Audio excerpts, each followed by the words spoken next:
Yo, mic check. Let's get it, man. Oh shit, I got it on my headphones. Gotta get my headphones. Hey,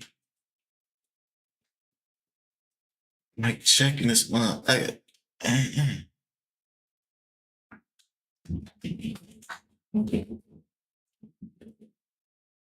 get this shit started, bro. That shit too damn loud. I ain't even try to hit that shit. All right, y'all. What's good? Let's get it, man. We got some content. Cutting their wires. Come on, man. Hate that shit. All right, y'all. We finna get into this AI camera stuff, man. Let's dive deep into the story, see what they talking about with this AI camera. This is exactly what people were warning about. In May of 2025, deputies in Johnson County, Texas, reportedly used the nationwide license plate surveillance network to search for a woman that they believe had self-managed and The American people are losing their freedom. Today in the mail, I received a $100 speeding ticket from a state that I've only ever been in for 2 hours. How did they see that I was speeding? Block cameras. Now, as unemployed as I am, I'm usually not a fan of all the TikTok and Instagram trends that go on social media, but this one, where they are taking down these AI-powered police cameras, is something that I can get behind.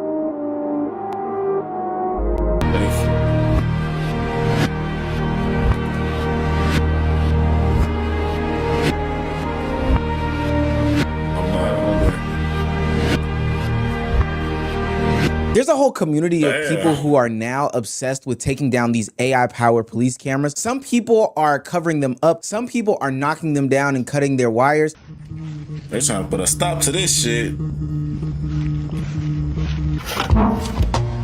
And all this can be made possible by a group of people who have dedicated discords and communities to tracking these cameras and where they're placed. And you're probably thinking, we have cameras everywhere, Omar. Why is this such a big deal? Well, to be honest with you, it's actually a bigger deal than you could even imagine. If you're new to this and you haven't already, please hit that subscribe button. It's gonna go a long, long way for the channel. We're past 180 and we're on our way to 185 in a hurry. Come on, buy tickets early, get on the bandwagon. Now, back into the video. Tens of thousands of automated license plate readers, or ALPRs, have popped up in cities and towns nationwide. The cameras, which are promoted for making us safer, capture images and log the details of every passing vehicle, including license plates, dents, bumper stickers, and roof racks, before sharing the information to a vast database with law enforcement agencies and other organizations, like businesses, schools, and HOAs. These aren't your simple surveillance cameras like your Rings or your Eufys that your parents beg you, and I mean beg you, to set up, otherwise you're neglecting them, just for them to constantly ring and ping, only for your parents to ignore them as they come up on their phone as notifications. Flock Safety is building a much vaster and robust way to collect your data using AI. Video cameras, audio detection, drones even. These AI tools are being used to collect people's license plates, car dents and scratches, tattoos, clothing, any visible features that go on in any given neighborhood, and put them in a database that is accessible by any police department. And the main problem with all of this is that no individual person would know what can be searched or what is being searched at any given time. And this wouldn't be such a big deal if this was just one camera here and there, but the way that these Flock AI safety cameras have been set up is that they are a network. If you see one, you're gonna see another, and it's gonna be collecting every move that you make, no matter where you go. The most important question then becomes, who is accessing these things and what stops them from abusing this system? Imagine if the police had a machine like Cerebro from X-Men. These lights represent every living person on the planet. They will be able to see anything and everything that goes on from a crime perspective. But the real question and concern is it actually going to be Charles Xavier looking through this data, or is it going to be that drunken cop who is upset at an ex-girlfriend? Developing news tonight, a police officer is caught using police cameras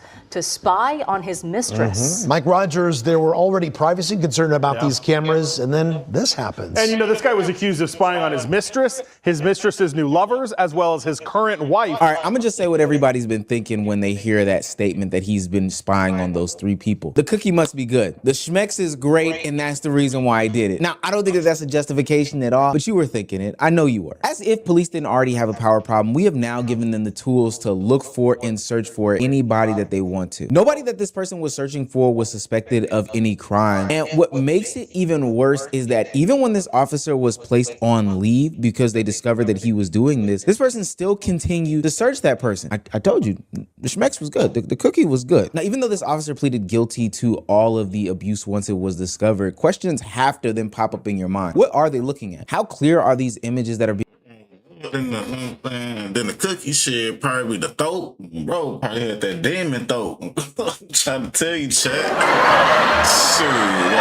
Shit, being depicted. Why is this person having this much ability to always be accessing and watching a specific person or people? The crazy part about all this is that the system wasn't hacked. He literally had permission to use it. A police investigation became stalking at this point. And the cameras in the database can't tell if this is a legitimate search or something that's more personal. And I can almost guarantee you that this officer that got caught is not the only one that's doing this. The worst part about all this abuse that could be happening is that it can only be discovered after someone has been using it wrong or after somebody. Yeah, probably worse. Probably the motherfucker that made the idea watching everything, probably doing some crazy shit. You know what I'm saying? On some crazy ass shit, you feel me?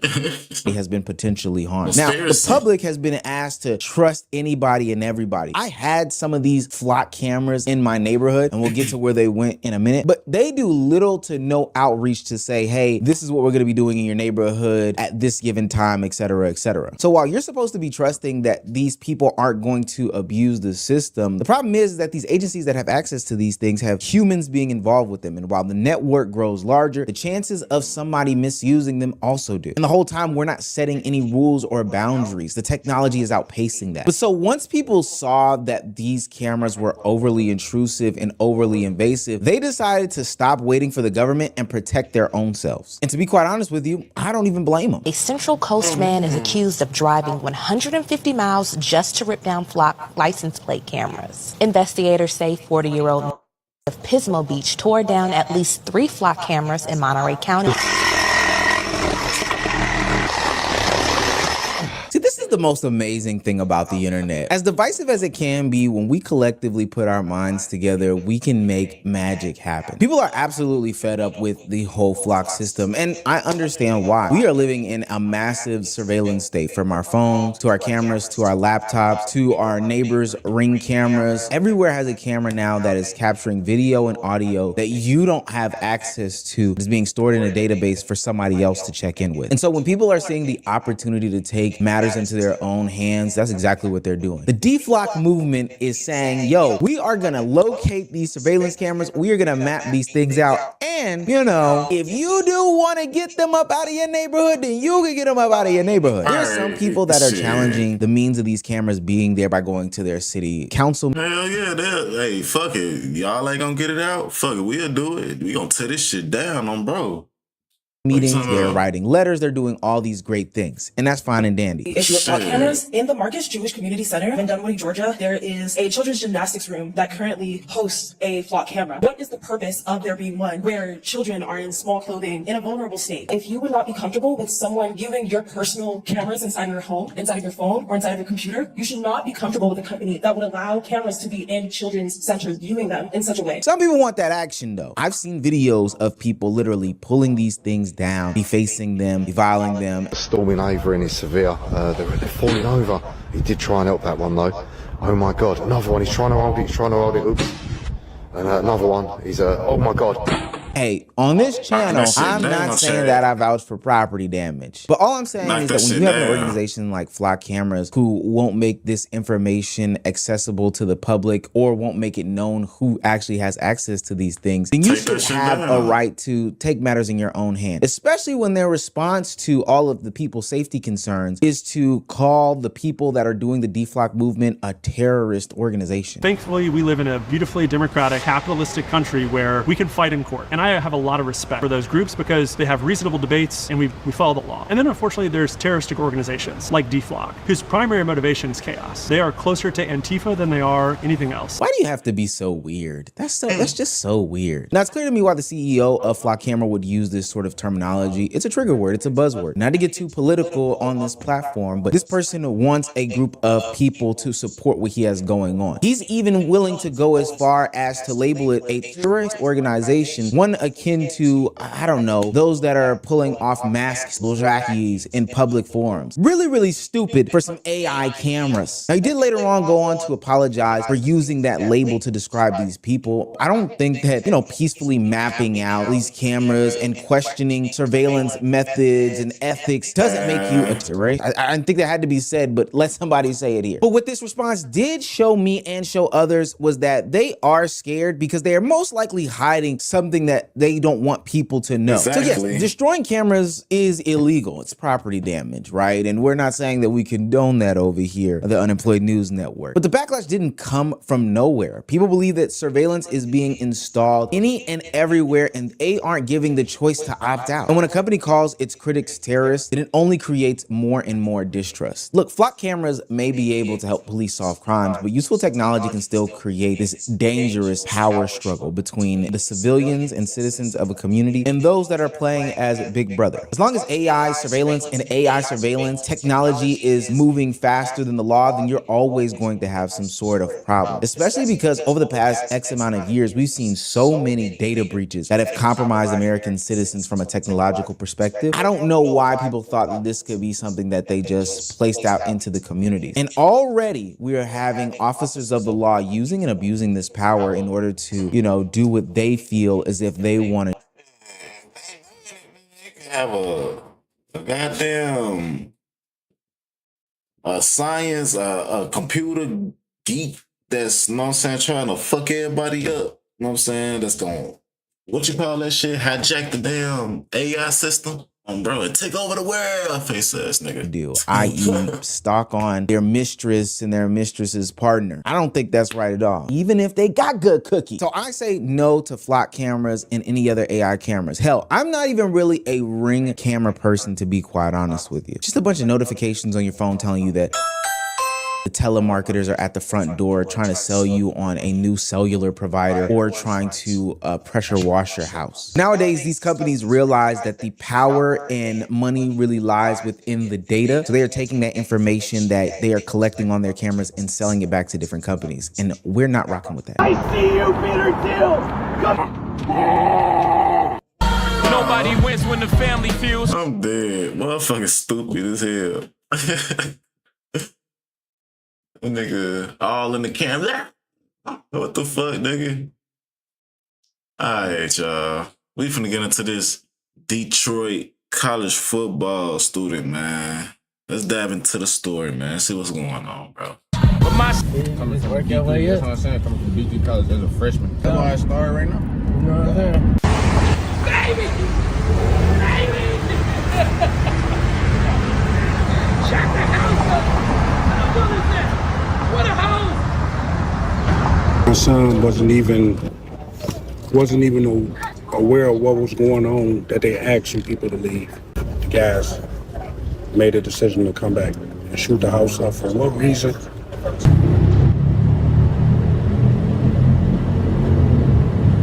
There's maybe potentially some type of Airbnb.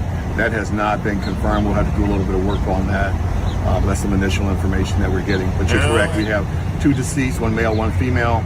1 female injured who was transported to a local hospital with what we believe to be a non-life-threatening injury at this time.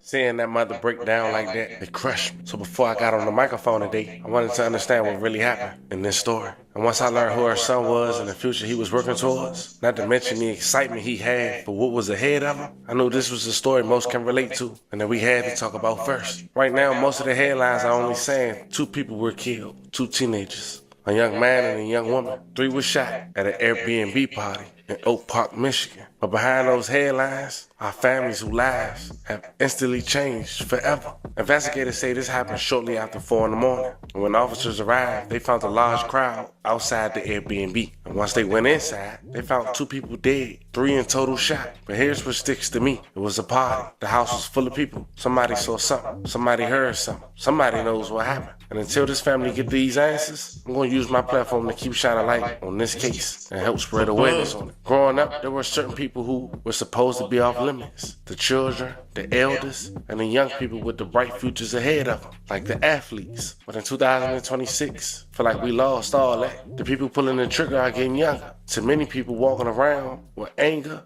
jealousy, and resentment. When that's how you living, sometimes the smallest disagreement is all it takes for somebody to make a decision that changes multiple families forever. Sadly, based on everything that's been released so far, that's exactly what this case looked like. Today, fam, we're gonna go over what happened, pay our respects to the victim, break down everything we know based on public available information, and see where this case stands today. But before we go over this one, I want you guys to remember, I don't give you no anger, I just give you the story. So with that being said, make sure you like, comment, and subscribe. We'll jump right to it. The PSA, listen.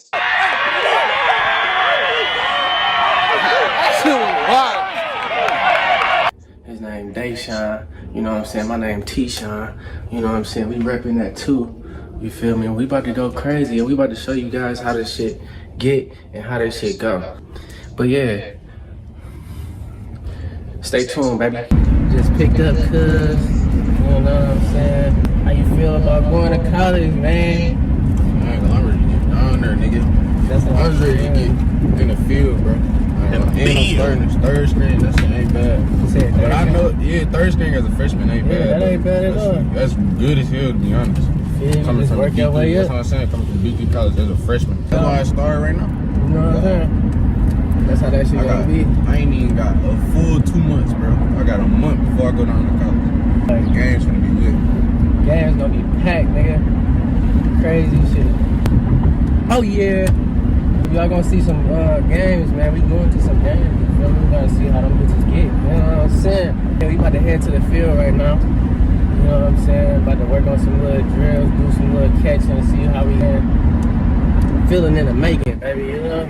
It was dope seeing somebody big up their cousin like that. Fam, that was Trayshawn speaking on his cousin, Deshaun, both from Detroit. The video was put out a couple months ago. Unfortunately, Deshaun Green happens to be the victim in this story. He went to Lincoln King Academy. Then he went to Olivet University, which is also located in Michigan. With 2 weeks left before he go back to school, he decided to go to an Airbnb with some friends that was hosted in Oak Park, Michigan. The property is at 22020 Coolidge Highway in Oak Park. It's listed as an Airbnb as a modern Coolidge state, 10 minutes from the zoo and downtown. And the reason it was there and probably not Detroit is because Oak Park doesn't currently have a policy governing short-term rentals, which means they allow one-day rentals, which essentially normally is used for one-night stays and mainly party. But on August 3rd, 2026, Oak Park Public Safety Department officers were called at around 4:48 a.m. to the home that we just mentioned, about a block south of 9 Mile Road. There was reports of multiple people who were shot, multiple shots fired. Police arrived within minutes, entered the home, and found a 19-year-old man and an 18-year-old woman inside. According to authorities, both were pronounced deceased at the scene. Investigators said officials also identified 2 other individuals who was transported to a hospital, but they were listed in stable condition. Now the shooting appears to be the latest at a short-term rental in Metro Detroit since April. In late May, one person was fatally shot at an after-prom party at a short-term rental in Hazel Park, prompting city officials to then put some type of agreement on short-term rentals. As the morning went on, authorities at about 10 a.m. continued their investigation of the crime scene. A ranch-style home, an Oakland County Sheriff's Office, forensic science laboratory truck, and law enforcement vehicles were parked on the sidewalk. A large crowd gathered nearby the south of the house. Onlookers and the media congregated in the parking lot of a Kentucky Fried Chicken across the street until shortly the parents of Deshaun Green had arrived on the scene. May both victims rest in peace and loving condolences to their families.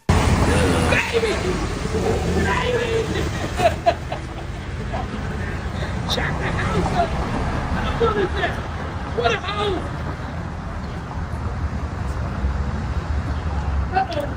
I think it's fucking Hell yeah, you need some answers. 3 people shot, 2 dead. That's the mother of the man that was shot, right? Yeah. A teenager. Both are 18. And again, this is the police still an active scene here. My son wasn't even aware of what was going on, that they asking people to leave. The guys. Nah, man, it gotta be something though. Like they can't just be shooting the house up. Like it gotta be like somebody had to be a target or something. Like they had to be into it with some niggas or something. That shit ain't random like that. I don't think that shit was just random. That don't sound random. Made a decision to come back and shoot the house up for what reason? I don't know, but you killed 2 innocent people. I still don't believe it. I don't believe he's in there. So until I see his body come out. But my son was on his way back to college. He's leaving back for school in 2 weeks. You have to see it to believe it. Put them guns down. You guys took my world. You guys, not just me. The other girl mother, the other girl got shot. You guys took a lot. Breaking news this morning out of Oak Park. Yeah, police are investigating a shooting that left 2 people dead and 1 injured. Fox News' Robin Murdoch joins us live from the scene with an update. Robin, what are we learning? Well, we're still waiting to get some new information from investigators. Very active scene out here. Lots of police, lots of family members. So the emotions are very high out here. I'm going to step out of the way so we can give you a good look at what is going on out here in concerns of this triple shooting that police are investigating. We do know that 2 victims have died from their injuries. A 3rd victim is expected to recover. And as I've been mentioning, there are a number of police out here. This is actually one of the larger police scenes that I've seen in Oak Park recently, and a number of possible family members that have been out here throughout the morning. Very emotional. Now, according to the chief of police officers, we're called to the area of 9 Mile and Coolidge here in Oak Park just before 5 o'clock this morning for reports of shots that were fired. When officers did arrive, they found a woman and a man had been shot at a home in this area. Again, they did die from their injuries. Another person, a woman, we are told, has also been shot but is expected to survive. Police are looking into a number of things right now. One of those is whether this may have been a party or a celebration at a short-term rental that eventually led to the shooting. Again, that's just one of the scenarios that police are currently looking into, that they are currently investigating. And again, we did count nearly 40 evidence markers out at the scene. A lot of gunfire. We've been talking to people throughout the morning, and they say that they heard just as many shots from the comfort of their home. A very alarming situation. I want you to take a listen to Chief Steve Cooper with the very latest. Arrived on scene, there were several individuals at the location. Our officers went inside and actually located 2 deceased individuals inside the home, 1 male, 1 female. I don't have ages for you. Approximate ages is 18, 19-ish, somewhere in there. 1 victim has been transported to a local hospital with what we believe to be non-life-threatening injuries. Yeah, so police are investigating this very fluid situation, very active scene out here. No arrest just yet. Police are in the process of interviewing potential witnesses. They're also trying to track down any video that may have showed exactly what happened out here earlier this morning. So, of course, if you have any video from your home cameras, home security cameras, if you happen to hear any, see anything that may be crucial to the investigation, of course, Oak Park Police would like to talk with you. We are live here in Oak Park this morning. I'm Robin Murdoch, Fox 2 News. Now, as you heard from the dad, it seemed like a crowd made some people who was acting rowdy inside the venue to leave, made them leave rather, and they returned back. So I'm sure people was going to be able to identify those who got into an altercation. And with so many Ring doorbell camera footages, I'm sure authorities will be releasing that soon too as well. Yeah. Sending love and prayers too. So motherfuckers got into it inside. You know what I'm saying? Motherfuckers told them to leave. Bro. Yeah, it had to be something, though. You know what I'm saying? They just shot that motherfucker up. Hey, man, let's spin the block on these motherfuckers. Bro, man. That's crazy, man. Rest in peace to them. For real. Motherfuckers cowards, boy. On this channel. Alright, y'all. Let's get into Zoe Spencer. If y'all know who Zoe Spencer is, she a streamer. Let's dive deep into her story, man. We are all about the redemption arc. We love to see somebody go down a path where they are doing all these sorts of messed up things, get the criticism from the online community, and then change their whole identity around. That's why when I saw Zoe Spencer crying on camera the other day, I really felt for her. I was ready to open up my heart. I feel like I climb, and then I fall. And like, nigga, I put my back, my feet, my neck, my eyes, and everything into it. God, I really just don't know if I want to I don't know if I want to continue. And just as I was writing up a script to talk about why we as a community should maybe give Zoe Spencer another opportunity and shot, understanding all of the things that she's done in the past, 2 clips came across my timeline that made me do select, all, delete, and rewrite the whole thing because it seems as though he hasn't learned anything. Do y'all notice that everything that y'all complain about me that I do, all the motherfuckers do it? If y'all would notice and just sit and just shut the fuck up and just look, everybody do exactly what the fuck I be doing. Do y'all not see that? I was the only motherfucker up here biting. Now Talil is biting people's heads off their body. And so while Zoe Spencer on one hand is crying about how this industry is so hard and she has to work 10 times harder, it seems as though he falls back into the same antics and situations that most likely got her into this. And for whatever reason, she continues to miss a big lesson that keeps her from being this name and face in this industry that she so desires to be in. And it's a lesson that we're gonna break down yet again for her. If you're new to this and you haven't already, please hit that subscribe button. It's gonna go a long, long way for the channel. Don't you just love some unemployed drama? I do. Now, back into the video. I'm so what's the word? I'm tired.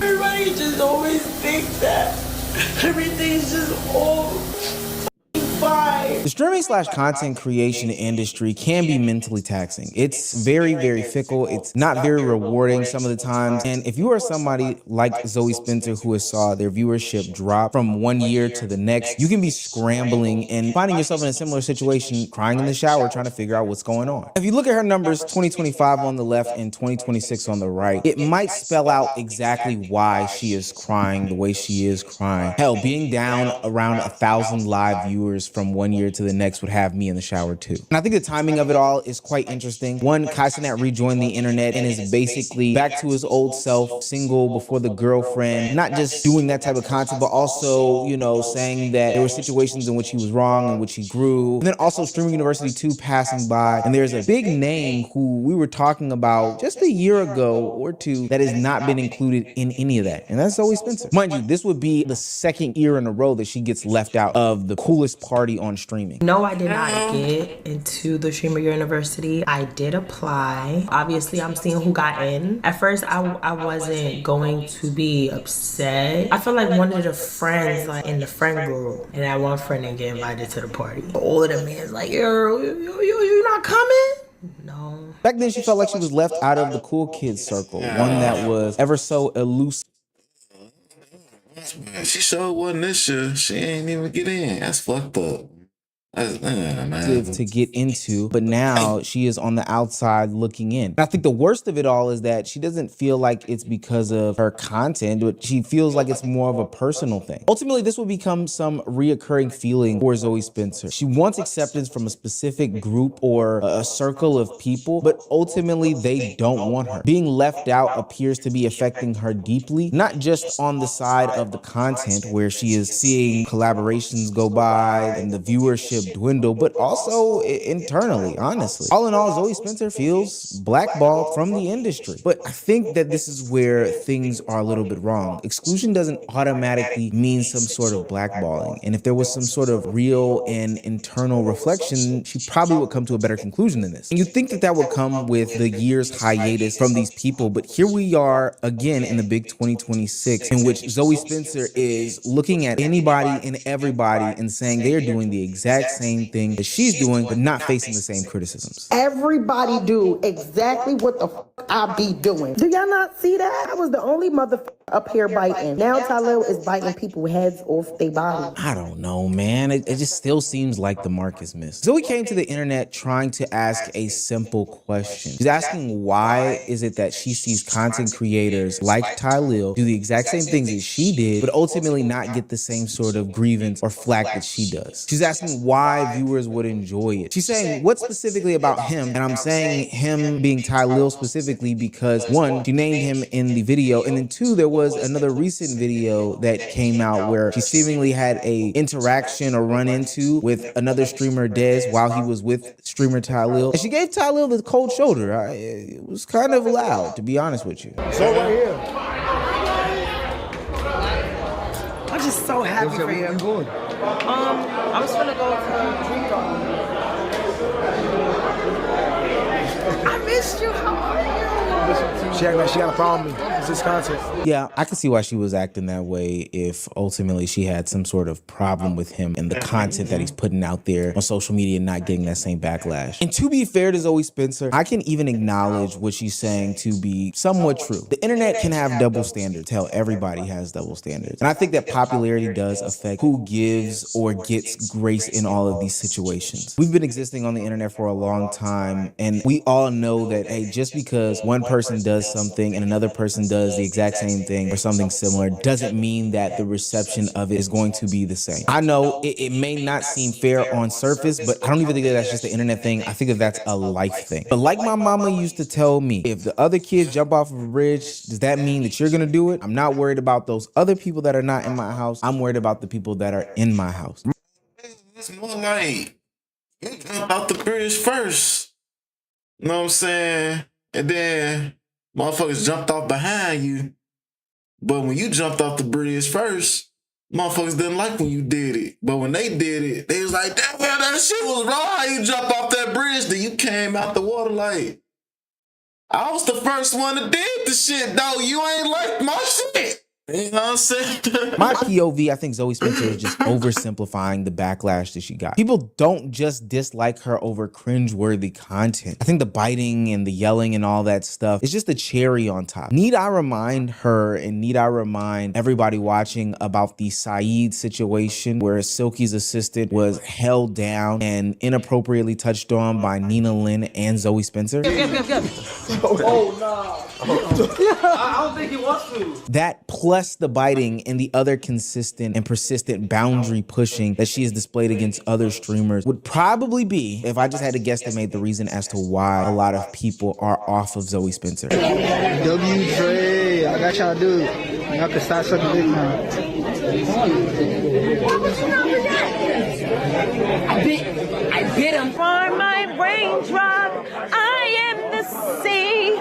With you and God with son of a Nigga, hey, don't talk to my dog like you, nigga. I literally just got here. What the fuck you talking about? Whoa. And her trying to use an incident in which Talil was having an issue with his Clover housemates, his other content creator housemates, where in the bigger picture he was trying to teach a lesson with the context of it all, then I don't think that that's like the right way to go about doing this. And it's actually very dismissive of the issues that people have with her. And sure, if maybe she was making a grander indictment about streaming as a whole and was talking about how I just see a bunch of streamers doing this disrespectful and disgusting stuff, and ultimately from her POV, it's not a fair treatment, but she's giving a fair warning to the people that are doing this, that their content journey could end up like hers. I think that that would have been beautiful. But the reality is that Zoe still appears to be focused on the unfair treatment as opposed to the impact of what she did. And the clearest example of her doing this boundary pushing gimmick that we continue to see and that had her on the hot seat in the first place is a situation where streamer Rod got involved after giving one meaningless, harmless opinion about Zoe Spencer that turned into her saying some of the most outrageous things to him, specifically about his deceased mother. Now, in the clip, it's me in Jamaica. I'm talking to Beans, and somebody said her name, and they was like, yo, she's funnier than Reggie. I said, nah, I don't think she's funnier than Reggie. I said, she's funny, but not funnier than Reggie. I got a text today from Zoe, and this was her response to me. You are a dick rider ass nigga. 5 feet ass little ass. Not entertaining ass ass nigga. I can also say this to your face too, but I haven't seen you, so I'm gonna send it to you directly. I don't like you. Don't talk about me. I didn't say f her. I didn't say, yeah, I'm glad this happened to her. I didn't say none of that. I responded and said, you are mad as shit. You mad I said you funny, but you not as funny? KYS, YB. Yeah, she gonna say, oh, kill myself? Do you think you should be saying dark stuff like that? Don't you have a dead in your family? I said, you can say whatever you want. It's not gonna hurt me. Ultimately, this was just an opinion about which streamer that somebody thinks is funnier than the other. Now, I did have to go back and try to find if there was more said. Hey, maybe streamer Rod was downplaying the situation. Maybe he said more during the initial interaction engagement than he's letting us on to believe. Zoe and Reg on the same level as far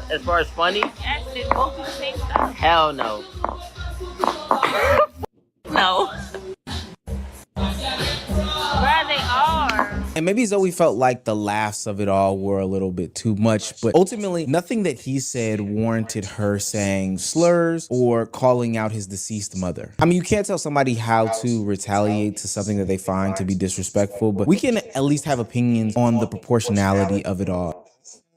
Here, shit. Talking about somebody deceased. Who knows, chat? Shit. Probably in the spiritual realm, like,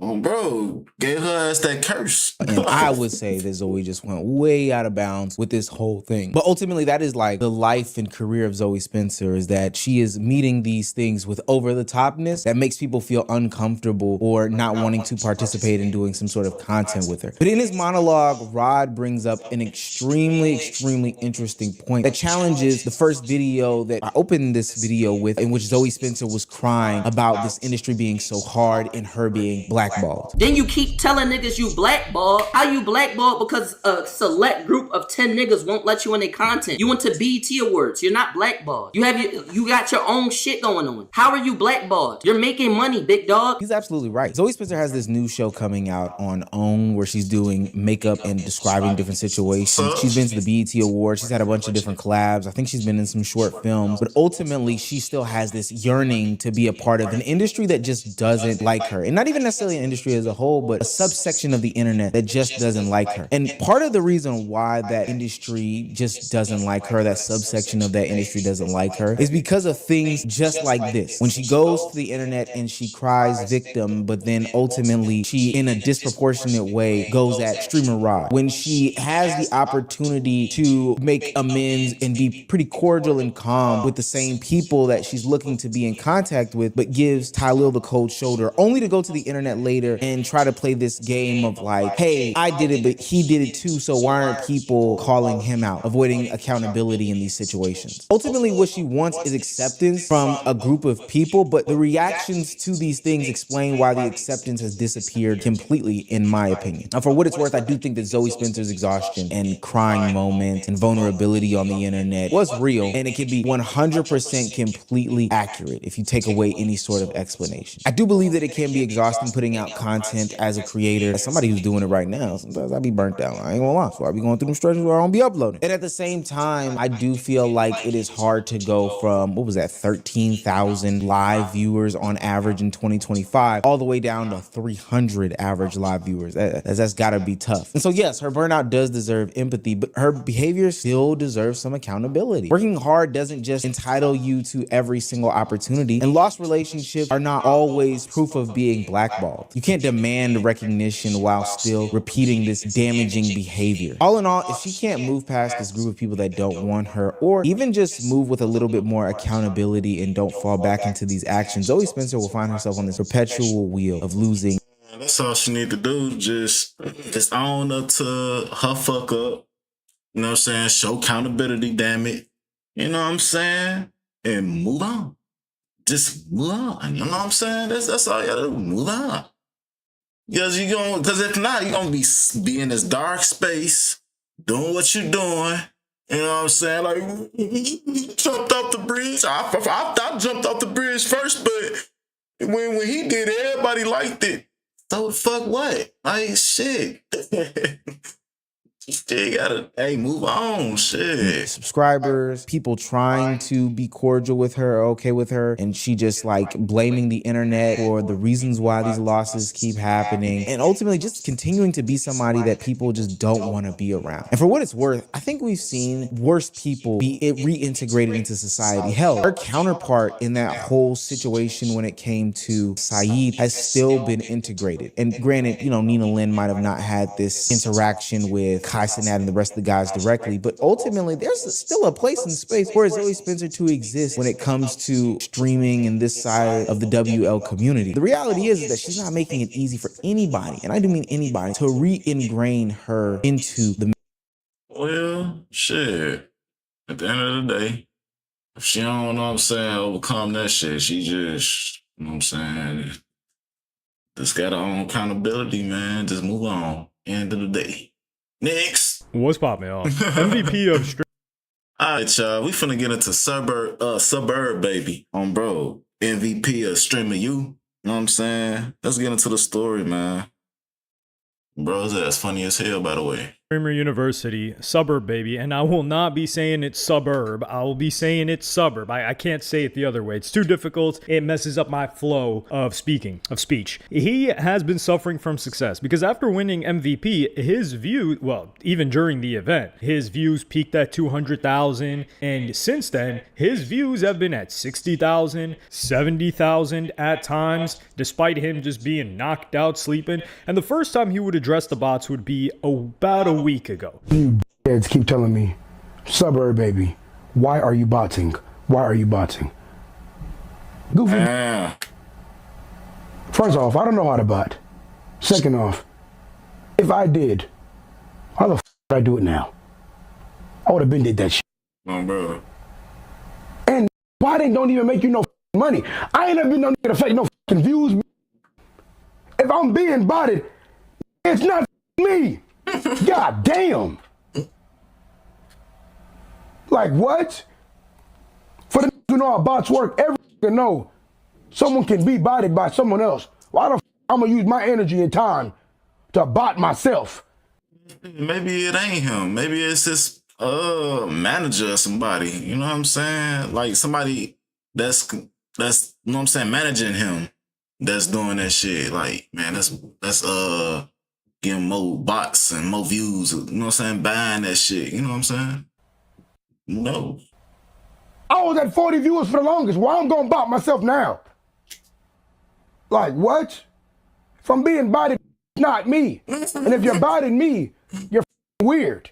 He is correct here, and he's making some good points. Now, that number that you see on the top right there, it's the subscriptions to his channel, which are real people. Subscriptions as in they are paid, or they are via Twitch Prime. If somebody has Amazon Prime, they link it, they can just subscribe to the guy. So these are real people, at least 10,000 of them. And this is a way higher number than he had before Streamer University. I think he had paying subscribers in the hundreds. And one of the reasons why people said he had botted views was because of some random extension that people just believe tells you the real views. Yeah, you just put up an extension, you put a number next to the bigger number, and that's a smaller number, and people are like, yeah, that's the real views. They don't even know how the extension works. They don't know how it's able to calculate that, any of those things. Because there are certain streamers that while they have real viewers, the chat is less active than others. Like, for example, Flight Reacts, he would average like 5,000 to 8,000 views years ago. I remember watching it, I'm like, man, this chat is moving a lot slower than streamers I've seen that have 2,000 or 3,000 views. But a lot of people would just be watching him on TV. So they're not going to be active in the chat if they're watching him on TV or something like that. So there's different types of streamers. However, one thing that cannot be faked, because some people will do the whole, nah, maybe he's buying. Now you're getting into a goofy conspiracy theory thing where they're like, yo, he's buying subs from Turkey. Okay, bro. But he would show his earnings, which is something that you cannot fake.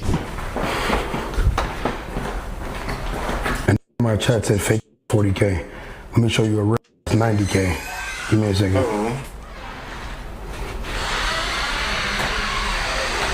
Ooh, that's more than 90. I didn't mean to show you that. I forgot I got paid. Who's that? Oh. Bro, I didn't show money. That shit was fake. Everything I showed you was fake. Everything I showed you was fake.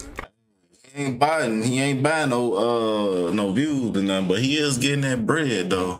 Bro, How much I'm money definitely is getting this that shit. Look, I'll literally show you how much money is in the account right now. I'll literally show you. What are we talking about? What that say? What that say? Shit. 600. Shit, about. So if he got like 40,000 views in that, you know what I'm saying, in his videos, I say about at least half of it is really his. Half of the views is really his, bro. $660. I don't got no money, bro. I don't got no money, bro. So the real number he leaked was well over 100,000, like 180,000 for that month. And that's the one way that you cannot fake, because Twitch is paying you for the real numbers, the revenue that you're getting. So he can't fake the revenue either, unless you're saying like, I don't know, he's doing a workaround with Twitch, and it's just, you can't even get to that level of conspiracy theory. So he is having a humongous month, and we will have to see, because a lot of that was boosted from Streamer University. So he was probably having a lot of real viewers during Streamer University and was getting paid by ads. But he would link up with somebody who's got real views and real motion, Rakai. Well, they both have real views and real motion, but somebody that's actually averaging like 50K plus between YouTube and Twitch, because he multi-streams, Rakai, and they would have this conversation. The bots are going away. What boxer? No, the bots. Huh? What are you bots? Someone's botting me. So hold on. So you can tell me. So how do you stop a view bot? I don't know. Yeah, how do and you people stop are that? thinking I'm doing it. I don't know how to view bot. And you would think like these could just get them gone. So hold on. So someone's view botting you, and how do you like tell them to stop? You can't tell them to stop. Someone else has to just stop it. Like somebody higher up. Wait, hold on, Chad. Don't that shit cost money? It does. It does. Someone obviously has money though. Nah, hey, they got a lot of money. Like, streamers not the only nigga that have money. The view bot didn't have money. New York traffic is crazy. It's like traffic. Chaz is this. He had. No, I think you have to like call like people that like represent you. What the? Like you have to do that. No one else can. Cat. To be honest, I ain't never heard of that. Cat. Cause like right now I have 46K. Right now how many do you have? 43K. There's no way I have more than you. See, being honest. You have 29. There's no way I have more than you. I don't know. Okay. Oh, yeah. I got a couple thousand in here, but I don't got no 46. So okay, how much you think views you got in your chat right now? Maybe like 13, maybe. I don't know. See, that's some real nigga shit. He being honest though, Chad. Bro, like he telling us that like I shouldn't be having more views and nothing like that. At least, you know what I'm saying, a half of that shit, bro. You guys Somebody, think you have 13K? It could be around 20. I don't know, but I know it's not 46. I know it's not. So when they're talking about cap the views, that is this function that Twitch has implemented. Rolling. What happened to Rolling? Was it 3 or 4 fingers? Who was rolling, bro? Rolling. Well, who's that?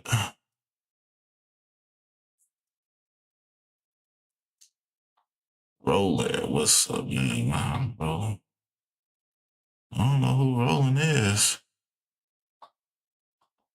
Implemented recently within the past month or so, and we saw it implemented to where people's views would drop and they would cap them at the real viewership. So you'd see certain people go from 11K to 3K or 2K, and it's odd that they didn't do that for Suburb Baby, especially being that he was one of the biggest streamers to blow up after Streamer University. Now, do I think Suburb Baby is the one that's botting himself? No. The reason for that being is that there's really no incentive for him to bot right now. Everyone was talking about him. He was popular on every single social media during Streamer University. So everybody knew who he was. Everybody knew he was a standout. He was by far the biggest guy there, had the biggest follower gain, which you could say, oh, well, the follower gain is bots too. I don't think so. But he had the largest follower gain by a large margin, even if you account for bots being 20 to 30% of that, which would be removed later anyway. If he was ever going to bot, it would have made sense for him to bot earlier on when he was averaging like 40 viewers. This guy was averaging 40 viewers for months on Twitch before Streamer University. And another example of somebody who came out and admitted that he was view botting in the past, which I think is very, very bad, is this guy Braden. And I had like 40 viewers and I bought it at 50 viewers or 60 viewers to go to 100. Wait, what? You bought it? Yeah, I used to buy all my. So every time before I would Spark stream, so I could get partnered, I'd average like 40 views, and I have James bought me like 30 viewers so I could have 75, so I could get partnered. Yeah. Motherfucker. So there was one time I was streaming with a girl. I was streaming with Jimena. The first time I came to LA like a year ago, and I had like 110 viewers, and we were at Chipotle and it hit the 2-hour mark, so the bots ran out and my dropped to like 40 viewers.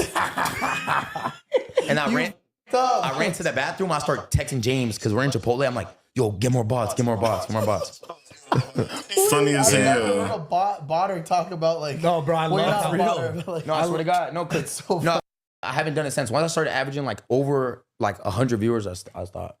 So I probably stopped botting like last September. I respect the honesty, man. Most people just like totally cap about Not because I would never got that. You need the purple check to have aura on Twitch. You have to average 75 viewers for a month. Now it's even easier. But back then, or like a year ago, you had to average 75 viewers for like 30 days straight. If my drop below 75, bro, I'm like, add some bots. So this guy Braden was at Streamer University, and he was on this podcast talking about how he would view bot, because I think you need like 75. You need to have 75 concurrent viewers for an extended period of time to be able to apply for Twitch partner. And he's nigga, if you was stream botting, I wouldn't even be on interview telling motherfuckers shit. I'd just let their ass catch me or something. Said that he view botted to be able to get Twitch partner, and then stop the view botting. Yeah, sure. We're gonna like shit. I ain't doing none of that. What you talking about? He got the receipts right here.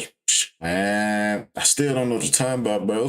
And we're gonna believe that you view botted back then, but not now. But Suburb, baby, he didn't do that. He was averaging 40 viewers, like we said, and during that entire time, he did not bot himself. So botting yourself from 40 viewers to a couple of hundred is a massive, massive, massive gain compared to view botting yourself from, let's say, 4,000 to 60,000. Because at that point, it's egregious and it's really not that much of a jump. Like once you're averaging in the thousands, you're already top 0.001% of streamers and you have a significant community and you're recognizable. But they would eventually stop the... What would actually shock me was that Braden didn't get banned for this. I'm almost certain that this is why Rice Gum at one point was permanently banned on Twitch for years because he view botted. He was originally streaming on, I believe it was MLG TV or something like that. MLG used to be, it was titled Major League Gaming, which is where a lot of Call of Duty competitions and things like that happened. I think they had a streaming platform. I'm not sure if Ninja was also streaming Halo on there, but that's where Rice Gum would stream initially. And I don't know if he view botted himself there, but he would admit to view botting on Twitch, or he would get caught view botting. Something happened with view botting and he got permanently banned. They had a zero tolerance policy on this,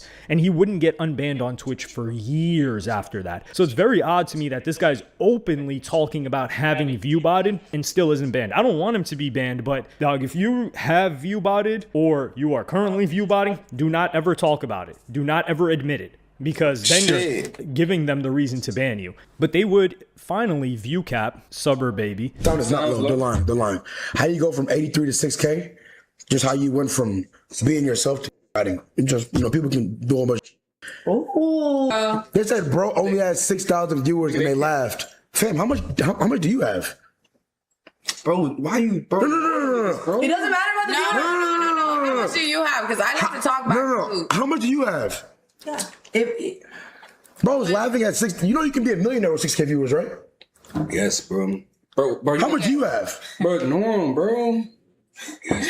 He's such a broke baboon. Anyways, baboon. Forgot about his day one, bro. How can I forget about, bro? So he would drop to 6,000 viewers, which is very, very reasonable and understandable, because you see the ratio. Like we said, viewers are constantly cycling. So if he has 6,000 concurrent and he streams for 8 hours, that doesn't mean that the same 6,000 people are watching. It could be about 15,000, maybe 20,000 people that are circulating. He has access to those stats. I don't. But 6,000 adds up to the 10,000 sub mark that we're talking about. Like, for example, somebody that's really averaging 20K, they will usually have north of 50K subscribers. Like, for example, a Jinxie, right? A Jinxie averages 50,000 plus on Twitch, and he has a lot more than 50,000 subscribers on Twitch. Because like we said, the concurrent viewer, there's a lot more viewers overall than there are concurrent viewers. So this is a real number. But my question is, why did they wait until now, which is a full week or more after Streamer University and after this guy's been view botted, for them to cap his views like they were doing to other people. And my theory is that they let it cook because it's good press for Twitch, because Twitch wants more people on the platform. And if the biggest guy from Streamer University, which is an event that was sponsored by Twitch, the platform, if the biggest guy is averaging 50K, 60K, 70K, and he's constantly streaming, this guy's not turning off the stream, he's a grinder, let him cook for a little bit. Let's get the press around this. Let's get more people on Twitch. Because, I mean, if they're like, yo, I must be missing out on something if this guy's averaging 50K viewers. And after it ran its course and they kept talking about it, then they were like, okay, let's put this down right now. Because they've done it for far smaller streamers. So it made no sense that they would wait this long. And that's my theory on it. I think they turned a blind eye. So Twitch's golden boy, Kai Cenat, and his event looks like it produced a superstar, which this guy's not a superstar yet, but he's a massive, massive star. And he had a massive success at Streamer University. And I think he'll continue to succeed. But like we said, revenue is something that can't be faked. His revenue is real. A lot of, I would say at least 50% of his viewers during Streamer University were real for him to get paid this much, because, hey, they might turn a blind eye and let you keep the view bots on, but they're not going to pay you for those view bots, because then they'd be losing money. So that's my little bit of a theory on why Suburb Baby was allowed to view bot for that long. I don't think he was view botting himself, because you see the disparity also in the guy's YouTube videos. Like certain videos of his non-stream related skits do poorly, some do well. Like when somebody's view botting,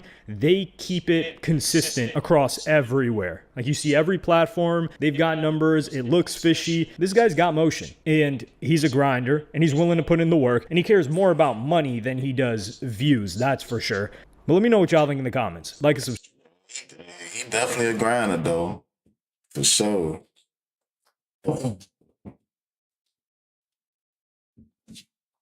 YG. All right, y'all. Let's get into this YG and shit, man. This story. This nigga get into what? We got with the motherfucking Drake. He got into it with Drake and shit. Let's dive deep into that, man. Just made the dumbest mistake of his life last night. What he did last night is gonna have horrifying implications on his life, lasting implications for a very long time. At this point, I think rather it's between Crunchy Butter and YG, they're both on a speed run for who can get to jail the fastest. So after being recently detained by literal homicide detectives because they had a search warrant to execute in the death of Draco the Ruler, now you only get a search warrant if there's probable cause. So he knows he's being watched very closely and they're on his trail. So for him to do what he did last night, my only logical conclusion is that YG is trying to go to jail, or he's trying to get as many people in jail with him, because this makes no sense whatsoever. So here's where it starts. YG is perplexed, he's confused, he's befuddled, while content creators are taking an interest in the murder of Draco the Ruler. While content creators are covering Draco's security bodyguard, claiming that YG had a knife on him in a melee that led to Draco the Ruler dying. He's confused as to why content creators care about him being detained by the police for Draco the Ruler's death. He is confused, as if Draco the Ruler was not a popular rapper and he's not a popular rapper. So because he's confused, he now believes there's a concerted effort, right, to get him put in jail by content creators, and some big rapper he don't like is bankrolling everything. Now, as absurd as the idea might be that the biggest artist in the world, a Pantheon great, would waste his time paying blogs to cover YG negative stories is crazy. As absurd as that might be, YG's response to that idea is even more absurd, okay? Now, YG reacted to Glasses Malone, who was somebody who I really respect, and his co-host essentially accusing the biggest artist in the world of being concerned about YG and paying blogs to run negative stories about him. This is the type. And see, this is the gangbang in me. He said, why don't we have 700 to 1,000 viewers here? Because it's not about Drake. I could kick us back in. You want me to? That's crazy. You want me to put 1,000 people in here? That's crazy. For him, he You needs want me the to put numbers. 1,000 people in here for him? What kind of statement is that? That's what I'm what's trying that to say. statement Like, trying what to kind of? prove? Like, what is the statement I saying? don't You want get me to go? I got some things in my mind, cuz, that I didn't talk about. He wants to hear about Drake. Yeah, He I think does. Is that the way he trying to get? Yeah, is that the You way want he me to wants start hear? kicking cuz back in right now? Like, what is? Why don't? Like, I don't think y'all understand this. Cuz don't like when I kick his back in, because I'm not the rest of these. See, he can spend that money in YG life. He can spend that money at YG Life. Let me tell you what his mark ass is doing. He's spending money and financing Draco campaign to try to his boy life and get him arrested because he mad about a battle. I've never watched a Glasses video or heard a hot take and thought Glasses is only saying this to go viral or he's clout chasing. So I'm not going to start here. And I do reject the narrative from other people that Glasses is only saying this to go viral or he's saying this to clout chase. Glasses is not the type, trust me, right? Which is why it's even more concerning. Which is why it's even more concerning to me because I know who Glasses is. Glasses is serious when he says this. Like Glasses really believes, he really in his heart believes this. And because he got love and care for everybody around him, especially where he's from, right? Especially Compton. Glasses have love for everybody. So because of this, he truly believes this. And he felt the need to actually say because it was on his heart. I'm here to tell my big dog Glass, this is just, no. If I didn't know you better, big homie, I would say this is damn near. From stopping the video, but then what the fuck is on my other screen? What the fuck is this? Hey, man, if I can show y'all what the hell is on this other screen. This shit look crazy as hell. The fuck? Man. Video. I don't know what the fuck is. Man, fuck it. I don't know. It's just on the other screen. Y'all can't see that shit. Y'all there. Y'all see this? Schizophrenic level of paranoia and delusion. Drake ain't worried about YG, bruh. Drake ain't worried about YG. Trust me, bruh. YG just sold like 10,000 copies first week? If that, I think less. Right? YG is not a factor. YG don't even move the needle in his own hometown. YG don't move the needle in LA County. Music-wise, he don't move the needle. Why would Drake be worried about YG? YG ain't even a top 15 Drake op. Yo, do you understand that if Drake wanted to pay to run narratives on people, Drake is a billionaire. Do you understand Drake could do this to literally anybody he wants? Why would he choose to do it to YG? Like, as a matter of fact, I could probably name you about 10 people Drake would do it to before YG. Drake would run bad stories on Glasses Malone before he run it on YG. So this is just absurd. But here's the thing, though, and here's where I have to hold Glasses accountable. YG listened to every word Glasses said in this clip, every word. YG even began to try to imitate the same energy that Glasses brought. Because you're about to hear Glasses talk about pulling up to Drake's house, holding Drake accountable, there will be consequences, hell to pay. And YG attempted to imitate this energy, and it just went all bad for him. All right, it completely backfired. He started playing me like that because I swear to God, that little shot up and all that, I make his life horrible. All that living in out here, cuz that burnt up. See, the difference is, cuz, it's like real power. See, that's rented power. You rent it, you pay for it. Real power, cuz, is when it's actually real, when it's for you just for the measure. That part. You don't want me to start kicking cuz back in. You want me to start announcing to the world exactly what type of hoe ass doing. See, yeah, y'all be fans of cuz, and y'all want me to go. I'm not really tripping about, it's not an important topic, cuz. You wanted to do it. This ain't no conspiracy. This is a fact. And you wouldn't care if it's a fact or not because you can't get cut out. I know cuz. You don't know cuz you a fan. And you not listening to me cuz because you so busy thinking you gotta like cuz music. You don't want me kicking this back in because I'm not the rest of these. I don't get emotional when I'm talking to Buddy. I get emotional when I'm talking to you. The fact that you want me to kick cuz back in. I have avoided talking about this because I'm like, you know what, cuz? I knew how much y'all look up to cuz and y'all like got pissed on and all this old punk ass I like. But I can turn this motherfucker up in my sleep. And I'm not the rest of these, there ain't nothing he can do about it. I'm not, and he'll tell you I'm not the rest of these. There ain't nothing he can do about it. Ain't nothing you start playing the games with me because I'm not, none of them. I'm on all the bullshit. So you don't want me to start talking about cuz. It was hell when I was talking about cuz. He was crying when I was talking about cuz. He was mentioning when I was talking about cuz. I'm not the rest of these, man. I'm not them, bro. Be happy that I'm not trying to use cuz to profit. Now, here's the difference between Glasses and YG, and it's very simple. Here's why Glasses can talk like this and YG can't. It's very simple. It's common sense. And I'm shocked that somebody hasn't said this before. It's very simple, okay? Glasses Malone is not under investigation for a homicide. Hey, listen, man. I was so y'all waiting. make me sound like a genius. I'm like, damn, this nigga saying all this shit. No, he don't sound under investigation, you stupid motherfucker. You just want to go to jail, don't you, nigga? You just want to go. I be thinking I got common sense, bro. Oh, Glasses can talk like that because Glasses is not under investigation for a homicide. YG can't because he is. Stupid. He is.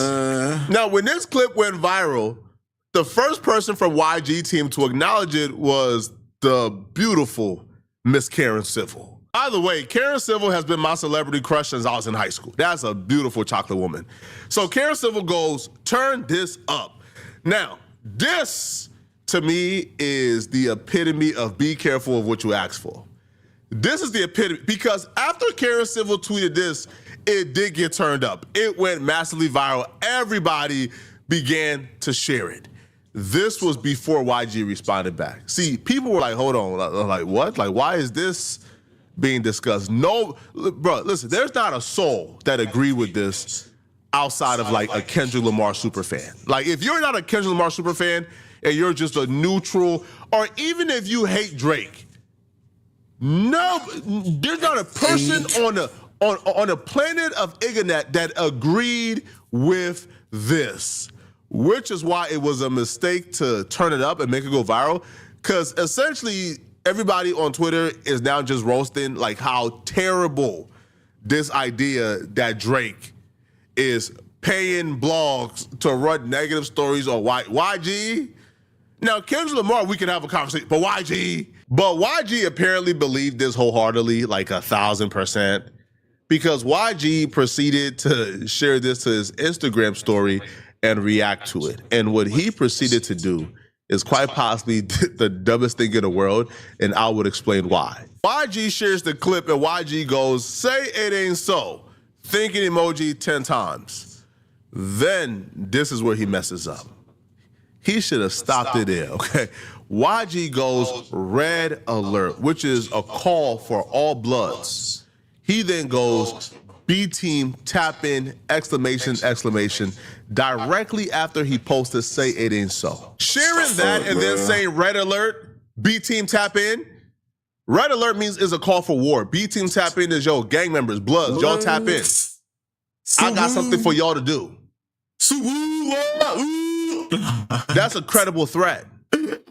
And for you to say this and do this while you're under investigation for murder is crazy. But here's the thing, and here's where it gets even dumber, and it extends beyond this situation right here. You see, the only reason why YG is not in jail right now for conspiracy to murder is because there were like 4 to 5 different blood sets that engaged in the homicide of Drake with a Roller, right? Inglewood Families, Neighborhood Pyru, Black P Stones, Bloodstone Villains. There were multiple that engaged. And it's hard for you to say YG, who's the Pyrus, right? Where YG is from. The only reason he has not been indicted on a RICO yet is because multiple gangs did this. How do you bring a RICO against the Pyrus when Inglewood Families are involved? Black P Stones are involved. Neighborhood Pyrus are involved. How do you bring the RICO if there's multiple gangs involved? But here's the thing though, and I've done it, and I've seen the police have now began to do it. See, recently it's the first time we're starting to see CHP, LAPD, they're starting to refer to the people who murdered Draco as the B team. And the reason why that's important, see, the B team is not a single gang. The B team is a gang that encompasses multiple other gangs under it. Like Neighborhood Pyrus, Inglewood Families, Black P Stones, Bloodstone Villains, right? And Treetop, where YG is from, right? So because of that, Because of that, what we're seeing is now is like, oh, YG just solidified. He just confirmed. Oh yeah, the B team is a game. When he says B team tap in, he didn't say, hey, bro, the Pyrus tap in. He didn't say, hey, yo, Inglewood Families tap in. He didn't say Black P Stones tap in. He didn't say Bloodstone Villains tap in. He says B team tap in. Man, I know he got a validation for that or something, man. Something got to give with this shit. I know they motherfuck you do oh, bro, something. B team is a gang that encompasses other gangs. The Rico is the B team. I've seen documents where CHP and LEP, where they are labeling it as the B team. YG just confirmed there is a B team. Damn. YG just confirmed the B team is, right, like subsets of gangs that are under it. Oh, this is bad, bro. This is bad. Now, here's the thing. When he did this, the instant reaction from everybody else telling him this is a bad idea tells me it didn't take any brain cells to figure out you don't do this if you're YG. Right. If any and everybody who sees this can tell you this was a bad idea. Hold on, YG. Are you threatening Drake's? Shit, maybe he just wanted to go to jail, chat. You know what I'm saying? Maybe he just got tired of living free. Like, you know, he got tired of, you know, just being free, living life free. You know what I'm saying? Just eating where you want to eat, go where you want to go, do anything you want to do. He got tired of that shit. He like, you know, I'm ready to crash out. I'm ready to just, for the rest of my life, just sit in the cell, goddammit. I guess that's how he felt. Oh, bro, because what the fuck? Possession to do some stupid shit like that. I just don't understand. Life, is this a credible threat? If the instant reaction is that, then you knew how this would be interpreted. You knew how people would receive this, and you still went ahead and did it. You still did. For what are you hoping to gain from this? What the fuck? Some cool points? Brother. Some badges, this nigga? Is, listen, man, I'll be real. My prediction was like a year for YG and them to get arrested and picked up. Bro, I might have to move up. You want a promotion, nigga, motherfucker? What the What? That prediction, bro. Y'all let me know in the comment section, what do you guys think about this, okay? If you're still watching this video and you want to watch another good video. You want to get a street promoted, nigga, to what the fuck? Kingpin of the streets on pro now. Like, fuck, nigga. Motherfuckers tweaking out here, chat. Probably the hardest job. Bro.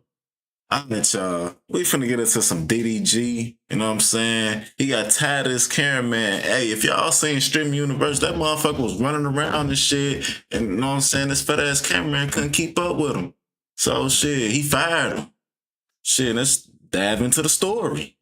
In content creation is not being an editor. It's not being a thumbnail person. Hell, it's probably not even being the person that is on camera as the talent. It's the person holding the camera. My experience being a camera operators are like at the bottom. They treat us like at the bottom. Everything is our fault. Hear from a lot of other camera operators that I was talking to. They also cramped up. Body was given out due to dehydration. That was DDG's last cameraman, and his complaints about being a camera person in the industry sparked major conversations about conditions, about treatment, and most importantly, about pay.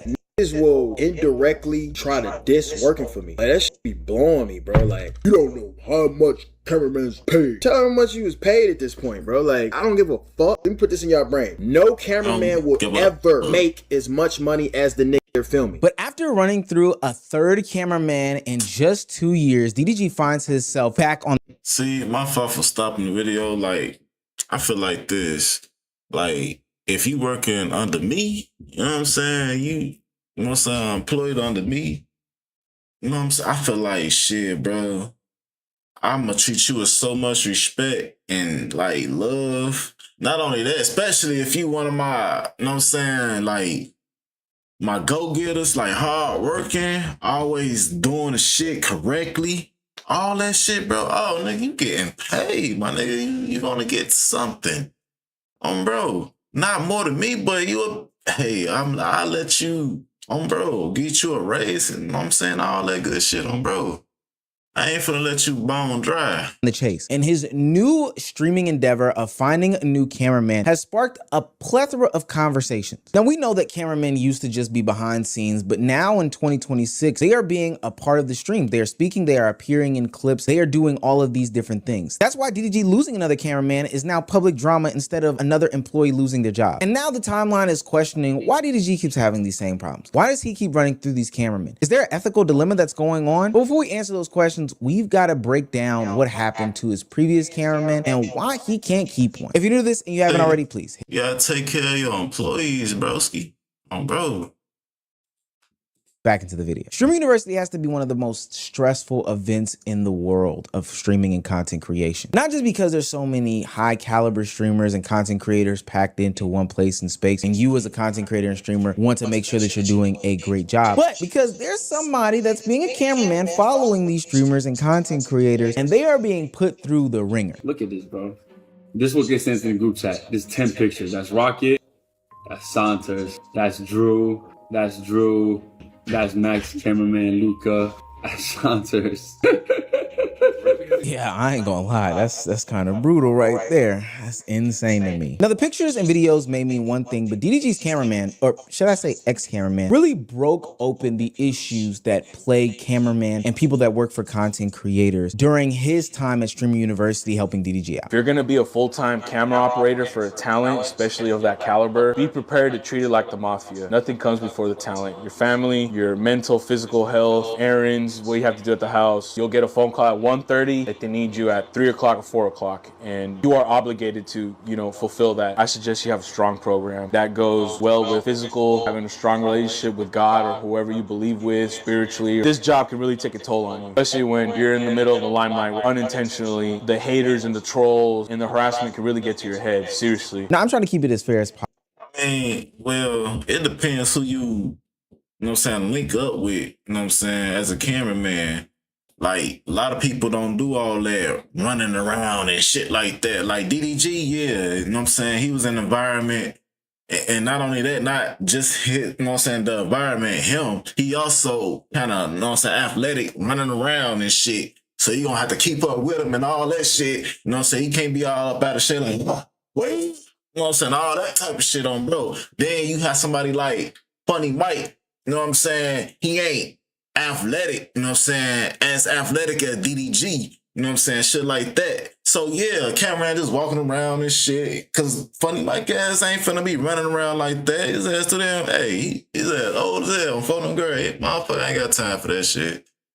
Bro. Possible so when my fault from stopping it. It just depends who you link up with as a cameraman, bro. Talk about this subject because, it can get a little tricky. DDG's cameraman described the job as physically demanding. He had to carry heavy equipment. He had to work in these high conditions and these long hours. Start off, Streaming University sucked. It was 92, 94 degree weather. I was carrying 50 pounds of weight. Towards the 10-hour mark, I was dehydrated as fuck.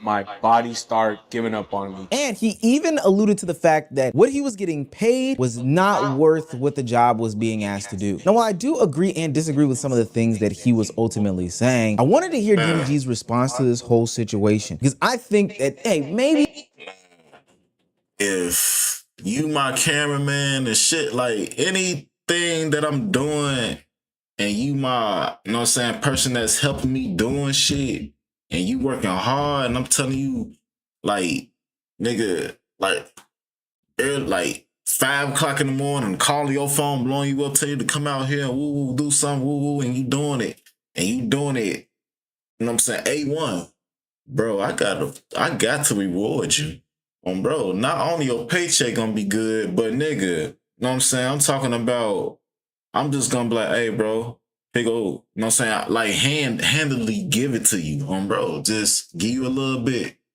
If he had the creator's POV, it might make the whole situation, a null. And look, I wouldn't even let your ass leave me, goddammit. Like, nigga, I can't let you leave me. You my cameraman, goddammit. I need you. Like, you do a damn good job. I'll be damned if I got to go find some other cameraman, you know what I'm saying, to do the shit that you do for me. Nigga, I need you. So yeah, I'm finna do all this shit for you so you won't even think about leaving me, motherfucker. Bro. Void conversation. This is what I tell every nigga that work for me. If you're tired, I'm 20 times more tired. I can't leave the camera. You hold it. You can zone out. As long as you get the angles, I don't give a fuck if you texting on your phone or not. I don't give a fuck what you doing. As long as you getting the angles, you could be fucking your girl, nigga. As long as you get the angles, it's cool. I'm not tripping. I don't give a fuck what you do. It's an easy job. Let's break this down. For what it's worth, I think that there are certain jobs that come with an understanding of the grueling and rigorousnicity of the task that's being asked. If you're somebody who is a day laborer who is building buildings or planting fences, sure, you can complain about how hot it is, but ultimately, at the end of the day, we understand what's going on here. So when we see a streamer doing, I don't know, a 24-hour marathon or a 72-hour hike through the Amazon rainforest, in my mind, it just automatically kind of clicks and registers that it's probably going to be hot. This is probably going to be a tough task to take on, and that, you know, you're probably not going to get a lot of sleep or all these other things because the streamer is also not getting these things. I'm also not thinking that the camera is going to be the size of an iPhone. We've now, through plethora of videos, seen how big these streamers' setups are. Hell, Ben the Don talks about and brags about how he's always carrying around that shit, bro. Like, you gotta do, what the fucking...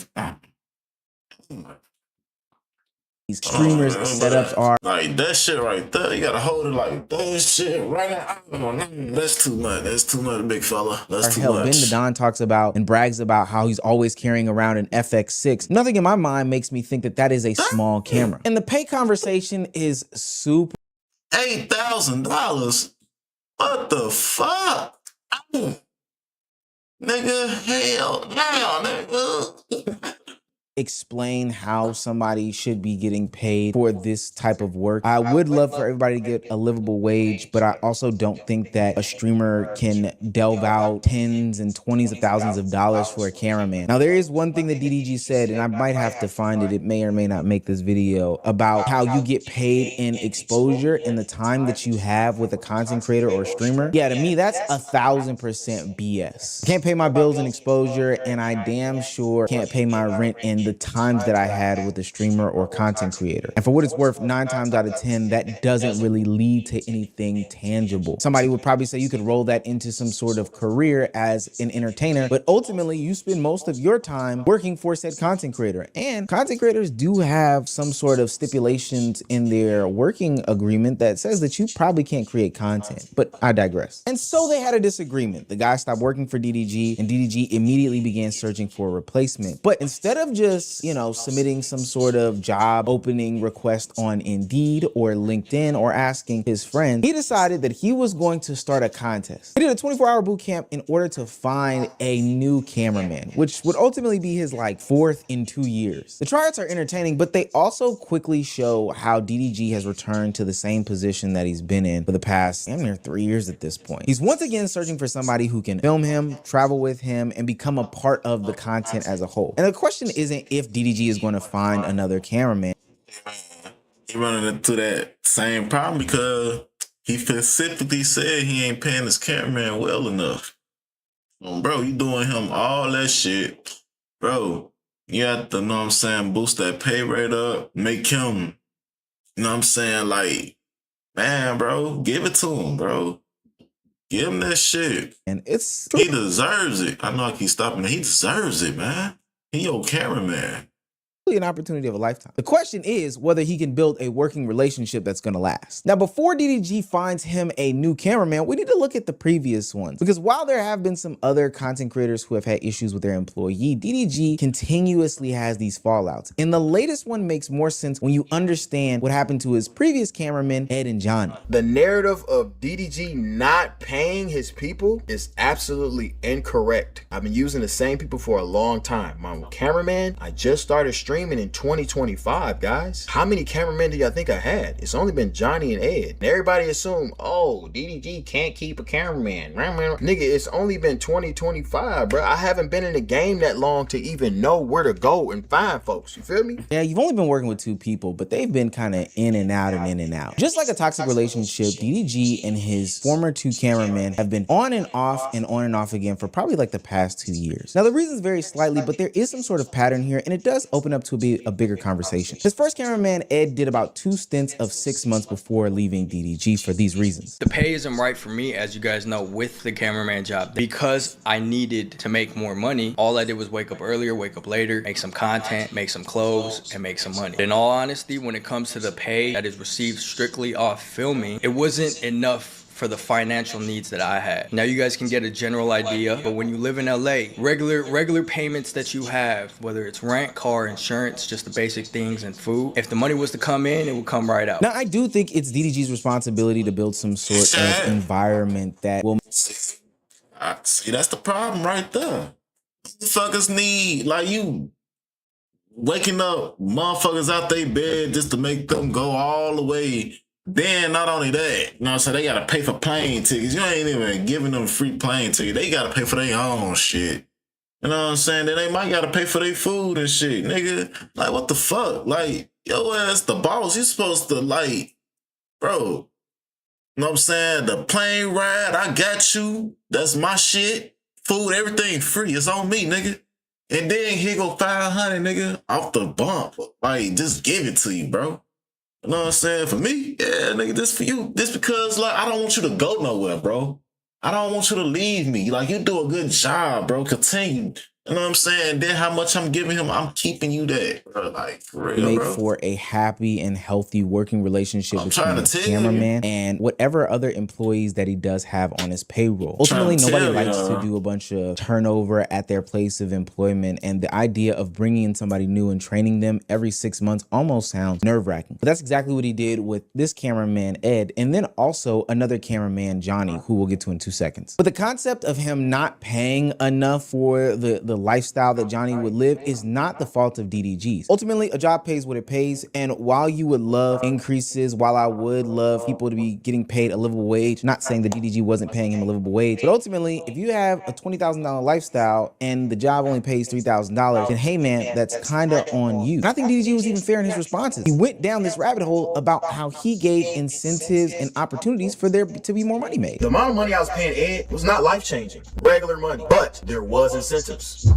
It's been times where I've told, hey bro, let's do Snapchat, let's do this, let's do boom. Me and Ed, and this is, it's not happening no more. Me and Ed had a clothing line coming out. Just because I ain't paying a nigga crazy to hold a camera, it does not mean that I'm trying to like keep a nigga under. I always try to find ways to help a motherfucker make more money, but while you're making more money, I want to make money as well. So I like to create businesses and different ventures and give people other opportunities to make money in other places, not just holding a camera on stream. Now, there's some finesse in there, but I understand what DDG is saying. Hey, well, let's create an opportunity for me to make another stream of income so that you can also get another stream of income. It's small business. He's an entrepreneur at, to a certain degree, so I get it. But based off the other cameraman, Johnny's track record in history, it makes a lot of sense as to why these people left DDG. If you got any questions about me, Johnny filmed for me for a year. If y'all do not know, y'all know Johnny, right? He filmed for me for a year. We had a great run, and he wanted to be like 1, 8, 10, 11, and 2. Become a streamer. So then me and Johnny fell out. Luckily, 1 in 1 million. This is 1 in 1 million out of all cameramen to become a millionaire after becoming a streamer. My bad for putting your money out there. Johnny, aka Yearn Boy, BKA DDG's first cameraman, would leave DDG after becoming a part of his content to go on and become a successful streamer, if you ask me. He streams to about 2,300 people. So this is where the pattern starts to get involved. DDG hires a cameraman, the cameraman becomes a part of the content. They start building their own audience. People start to develop a relationship with the cameraman on camera, but behind the scenes, problems are developing. The relationship ultimately ends up publicly, and then DDG goes on his path to finding a whole nother cameraman. And so then we get into the bigger problem of it all. DDG is talking about and bolstering the fact that, working around him brings exposure, it brings connections, it brings these different opportunities, and those benefits are real, but ultimately down the line, it's gonna become more and more and more enticing for somebody to then take what they've built in lieu of the money and turn turn this into a career and become creators themselves. The job ultimately gives these people the tools to eventually leave the job. And so even though every cameraman leaves for different reasons, the same position keeps ending in the same exact way. And now people are naturally starting to question the system around it. And this matters because cameramen aren't just invisible employees, they're part of the content now. It makes sense because we had it in the same band. Okay, so let's try to improve our game. Is my crack showing while I'm eating food? How is that possible? I don't know. I'm pretty sure. Can you take is showing enough? No, not with the camera. Just you. What the hell, bro? In 2026, streaming is no longer this one-man army of a job. You can no longer film, edit, record, hold the backpack and the camera, script out the content, find the locations, all these things. You now need editors. You now need camera people. You now need thumbnail people, producers, managers, sponsor team. The creator may be the face, but the team is what's keeping the whole thing moving. And we all know that building content with more people helps make for a better content environment. So now these cameramen are becoming a part of storylines.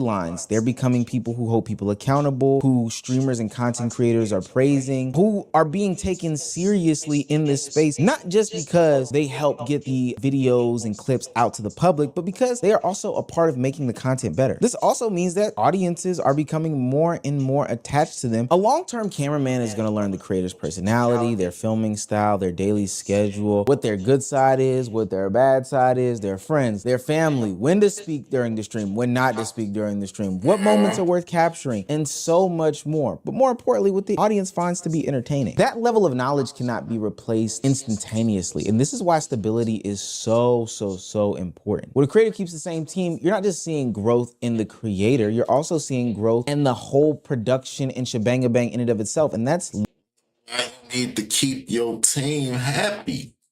You know what I'm saying? Keep their ass happy no matter what the fuck. Keep their ass happy, because if the moment they ain't happy, once they even think about doing their own shit, goddamn it, like, it's okay to do your own shit. Like, you know what? I put it like this. Like, you can leave. You know what I'm saying? I'd rather for you to leave and do your own shit. You feel me? If you're gonna leave me, you know what I'm saying, do your own shit. But if you leave and go to another motherfucker, bro, I'm gonna be mad as fuck. Cause I'm like, boy, what the fuck? This is my best guy. This is like Michael Jordan. You know what I'm saying? Like, what the fuck? Without him, I couldn't even did this shit. You know what I'm saying? Like, oh, bro. Largely due to them being around and just learning for a long time. And this is what DDG is losing every time he has to get rid of a cameraman in this game. He has to rebuild chemistry. This has to be a person that needs to learn his new style. An audience must become familiar with this new person. Old relationships and inside jokes become dead. New ones have to be built. Another disagreement will ultimately become some sort of public drama. And then future applicants may have a bunch of different questions and not understanding the lengths that this person must take in order to get to doing this job properly. And this is why I look so closely at DDG's tryouts of these new cameramen. As somebody who's worked behind the scenes in content creation for a long time, since the early AMP days, I understand the complexities of bringing somebody in, hiring somebody new, getting them acclimated to the system. DDG's tryouts are proving that there is no shortage in people that are willing to film. Hell, everybody thinks that they can pick up a camera and just hold it. But the dramatic hiring process does not mean any guarantees of chemistry, trust, or loyalty. The real challenge begins when the tryouts end. Hell, even today, hiring new people is such a daunting and arduous task. Sometimes you even want to put up with the nonsense of a current employee just so that you can get to the next day. DDG's latest losing of a cameraman started as this big public disagreement, but once we look at Ed, Johnny, and the people who came after them, it becomes a much bigger problem and a much bigger conversation. And while every person may have a different reason as to why they left, some started new careers, some became tired of the job, some may not have agreed with DDG about the pay or the expectations. Ultimately, the result is the same. DDG loses someone who became part of the content, and it starts over and over and over again with another search for another replacement. And while the cameraman tryouts may help him find the most talented application, talent isn't the only problem. It's the chemistry, it's the trust, it's the loyalty. Hell, it's how to keep them in the long run. Now, I'm not saying that I have the answer for this. I'm not saying that this video is the end all be all. I think that this is an extremely, and I do mean extremely tough job. Cameramen and, for what it's worth, behind the scenes people kind of have to have no lives. Their lives are circling around the content creator. But that doesn't mean that it can't be rewarding, and that doesn't mean that it's not super important for a creator to establish this relationship. Good luck to you, my brother. Wouldn't want to be in your shoes. My cameraman is a tripod. This Ryan Clark. It's a tripod, oh, bro.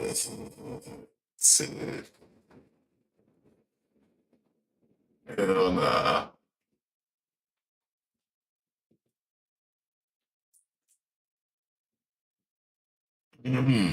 Nolan. All right, y'all. We finna get into some Nolan Wells again, man. More updates. Let's dive into the story. Let's go. Wells' frenemies have lost their mind. They have lost their absolute mind. At this point, I can no longer call them friends with good conscience.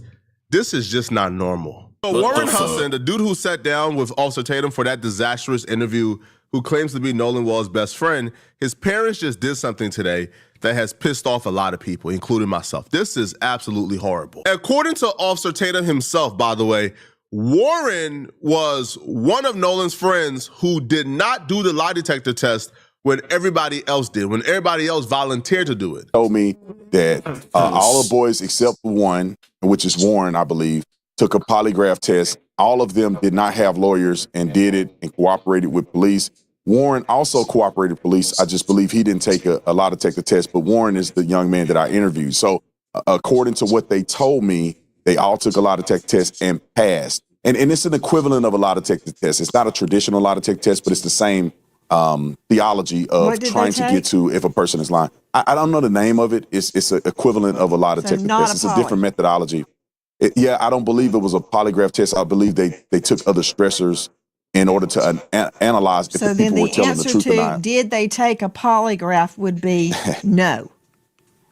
Well, yeah, I think it could be semantic. Here's what makes that even worse. The lie detector test that they would take is way easier than a polygraph test. You could pass that quote-unquote voice stress test way easier than you can pass a polygraph, and Warren still didn't do it. All the other friends volunteered and says, hey, we'll do it. I don't even need a lawyer. I'll show up. Now, obviously, Warren was not going to do that. His mom is a judge. His dad is a doctor. You think they dumb enough to allow their son to go ahead and sit down for whatever type of voice stress test or a polygraph? Hell nah. It's like a spoiled But brat. that right there adds to the suspicion. That right there is why people say, hold on, bro. What do you have to hide if you didn't do that? Right. Now, this is not like Benjamin Crump. No, Officer Tatum is who exposed this information. Now, I'm not sure if Tatum was supposed to expose, but he exposed it. So it's things like this that adds to the suspicion, but yet the family is mad that people are suspicious. So because people are suspicious and asking questions, they believe they are victims. Now, believing you are a victim is one thing. Doing what they did yesterday is another thing. Let me make this clear. Warren, who father is a doctor, who mama is a judge, they just launched a GoFundMe. Sorry, a Give, Send, Go, right? The alt-right version of GoFundMe. They just launched a campaign to raise $100,000. Using this Nolan Wells situation to raise $100,000 is nasty work. But they said they want $100,000 because they believe they're being unfairly persecuted by Benjamin Crump, and they're being unfairly targeted, and they want to start suing people. Well, more specifically, they want to start suing Benjamin Crump. The fundraiser was... My fault, but hold on. So basically, you wanna make a GoFundMe, basically. Nigga, you a lawyer and a non-fucking doctor. You trying to raise a GoFundMe? Man, get the fuck out of here. What the fuck? It was created by Benjamin Husson, which is Warren Husson's father. And the money is going to Taylor and Cox Law Firm. So at least we now know what the law firm is and exactly who's representing them. Now, I reached out to this law firm yesterday trying to hear back. I haven't heard back yet, which is why I postponed my live stream yesterday. I will reach back again, try to see if I can get any statement on what exactly the defamatory statements they believe Benjamin Crump and other YouTubers have said about them. Because as far as I know, Benjamin Crump has never said that Warren killed anybody or any of these kids killed it. Benjamin Crump has said, the situation looks very suspicious. It doesn't look right. And he wants answers. And he wants a private and independent investigation. I don't know how you're about to sue or win a defamation case off of that, but good luck, okay? Now, you could even see by some of these comments We've seen this story before, bro. We've seen this story before. These comments are very similar to Shiloh Hendricks' comments. Go to Shiloh Hendricks Give, Send, Go. Read those comments. You will see what I'm talking about. See, white nationalists and white supremacists are looking for any cause they could donate to that they believe will hurt black people. And it's really that simple. Shiloh Hendricks is a perfect example of this. Shiloh Hendricks raised $800,000 after calling an autistic black kid the N-word, a 5-year-old. Because white nationalists and white supremacists, they are looking for cause. They're looking to give their money to hurt black people. And this is their new grift now, right? Like white supremacists and white nationalists, they look for these fringe cultural cases, and they look to put their money behind it if they feel like it will piss off black people, right? That's probably the best use of their $20, $100 they can find. And they're doing it in record numbers. $800,000 for a woman who called a 5-year-old black kid the N-word is crazy. Yeah, that's crazy. But this is what they're up to. First paragraph of this fundraiser is absolute malarkey. The title goes, "Stand with Nolan Wall's targeted friends. What are we standing with?" Shouldn't the focus be Nolan Wall's autopsy this week, trying to figure out what happened to Nolan Wall's independent investigation? Right? You guys are not victims here. Now, they proceed to say on Independence Day weekend of 2026, lives were changed forever. And then they continue to try to make a comparison, okay? They say no family should have to endure the pain of losing a son. And then as if these two things are equal, no friend should have to grieve the loss of a brother. But instead of being allowed to mourn, what followed was an unprecedented online campaign of accusations, harassment, threats, and defamation. Now, the accusations, as far as I've heard from Benjamin Crump, now you can go after the independent media personalities, the YouTubers, the TikTokers, or who have just outright said Warren killed Nolan. Those people, you can go after them. But from Benjamin Crump, and you're about to see why I keep bringing up Benjamin Crump, because they targeted him directly in this fundraiser. They would adopt some of Officer Tatum's rhetoric and start using terms like race baiters. Now, they will lay the blame at the feet of Benjamin Crump. And the reason why they claim that some of Nolan's friends like Warren, Jax, Morgan, and many others were not able to attend Nolan's funeral is because of the race baiters who's been online, right? So they will say, listen, most of them could not even attend their own best friend's funeral. How many best friends do? Best friend chat. Fuck out of here, man. Like, real shit, man. That's your and then not only that, they parents is doctors and lawyers, goddammit. They can at least, you know what I'm saying? They got class, goddammit. Come on, bro. You can't make it to your best friend funeral? That ain't your best friend. Bro. Nolan have. Like, is that normal to have 20 best friends? Why? Because race baiters sent a deranged army after them online in the name of justice. Let's tackle this right here before we even continue. Do I believe the reason why Warren, Morgan, Jax, or whoever, Eli, or whoever, do I believe the reason why they could not attend Nolan Wall's funeral was because of online rhetoric? Absolutely not. No. No.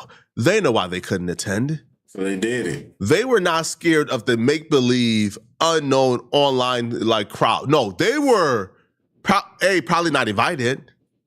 And if they were invited, bro, they probably knew not to show up. I'm not buying that we ain't show up because of the online chatter. I think they didn't show up because they didn't want to deal with the people there. How awkward do you think it's going to be when they walk in and they got to deal with Nolan Well's other friends? Shit. Look, if you ain't doing it, you ain't doing it. Shit, I woke up in that shit. I ain't do it. This is my best fucking friend. I ain't do shit. Shit. Fuck out of here. Bro, walking up, man. Fuck out of here, bro. Who are probably suspicious of them or just as suspicious of them as people online. Or when they're walking and got to deal with Nolan Well's family, the cousins, the nephews, the uncles, the grandfather, where you got to deal with those people who are probably just as suspicious of you as anybody else. Understand this, Nolan Well's family was already suspicious before the online chatter. The online chatter got suspicious because of Nolan Wall's family. Nolan Wall's family was who started the suspicion. They said something happened to their son, and they don't believe the story that he accidentally drowned. So no, don't try to pass us off. We ain't show up to the funeral because no, hell nah. You know what's up. Now, Nolan Wall's mama announced they would have had a private section. So they wouldn't have to be with the general crowd. There would have been a private section for just the family and friends. Let me ask you this, okay? Since it's the online chatter fault, if they would have went to that funeral, you think they would have been in the private section with the other family and friends? Do y'all think so? Nah, I don't think so. If your answer is hell nah, then it's not the online chatter fault, bro. Like, nah. The family ain't make you feel welcome. See, I already knew this. Nah. Probably. I don't know. I haven't spoken to them. I don't know if they invited you or not. So they continue and they says, since the beginning of the investigation, these young men have cooperated with authorities.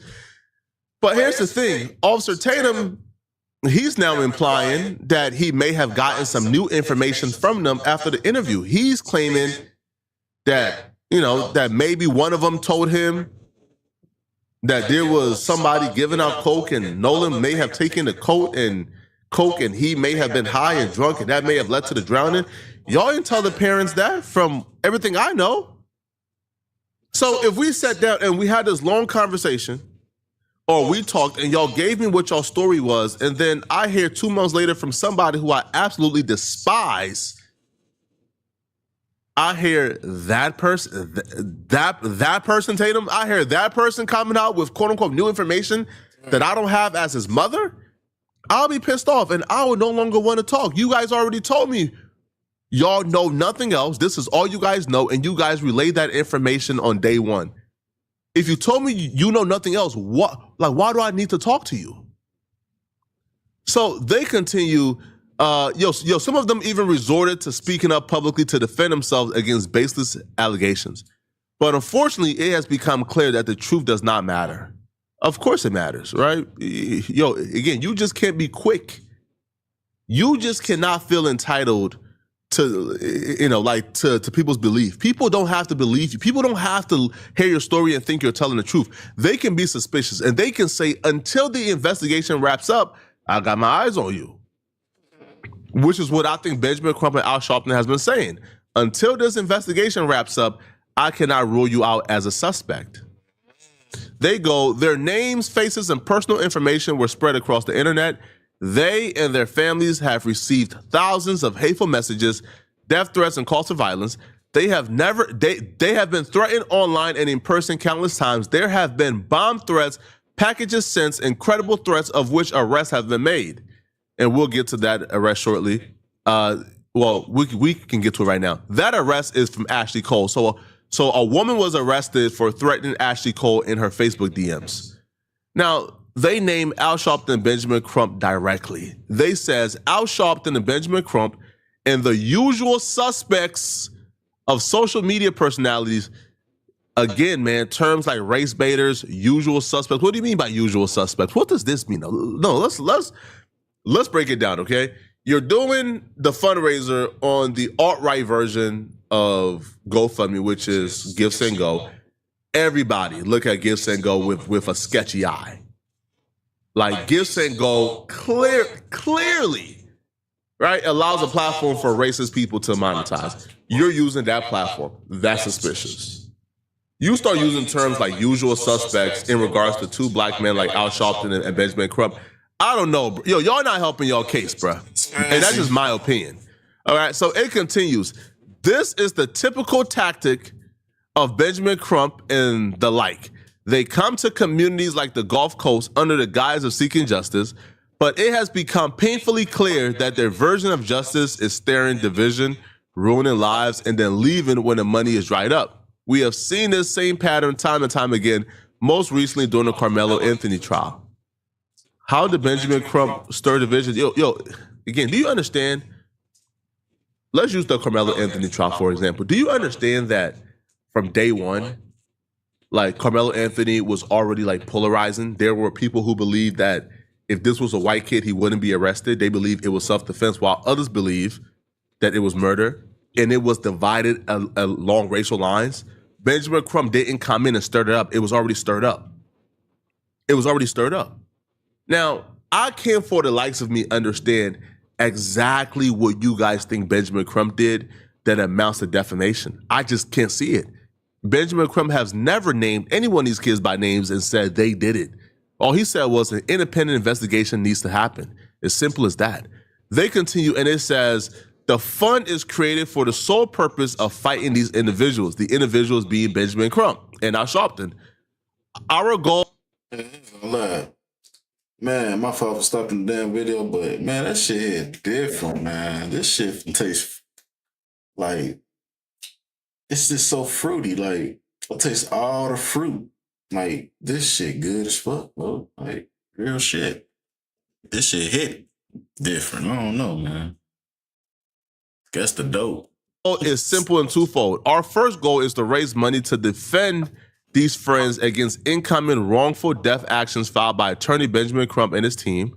Our second goal is to fund a robust legal team to sue for the litany of slander and libel being spread by not only Crumb, but also many social media influencers, news outlets, and local provocateurs. Now, the local provocateurs, I don't know, because I'm not tapping with what's going on. Are they referring to Nolan Well parents? Or his family? Like, who are the local provocateurs that quote unquote know better? Because know better would mean that these are people who apparently like know what happened, or they know information, or they know the kids are innocent and they're still spreading this. I would have to keep my eye on the local provocateurs. This is not the way you go about these things. And I'm just being honest, right? This is not the way you go about it. This is not going to help your case at all. Understand this, okay? The Nolan Wells investigation will be wrapped up probably in about 30 days to 60 days. All you simply had to do was just wait out for the investigation to take its course, all right? Now, we're not even talking about the independent investigation. Ocean Springs have not released their results of their investigation yet. They haven't released the autopsy yet. The grand jury haven't happened yet. So if the investigation is not concluded, how are we supposed to figure out, hey, they're telling the truth, they're not telling the truth. They're guilty, they're not guilty. You allowed the courts to take its steps. Yo, and once the court process is over with, look at the Carmelo Anthony situation. Have you heard of Carmelo Anthony in about 30 days? Once the court systems, take his course, you would probably have everything you're seeking to accomplish via a lawsuit that's only gonna make you more hated. Right? But y'all let me know in the comment section what y'all think. Right? What do you guys think about them filing a lawsuit? Let me know, okay? Man, fuck them. They as guilty as charged, man. Lock the parents up too. Fuck that. Bro. They as, that's too sus. That's too suspect. They did it and they know it. Bro. What the fuck?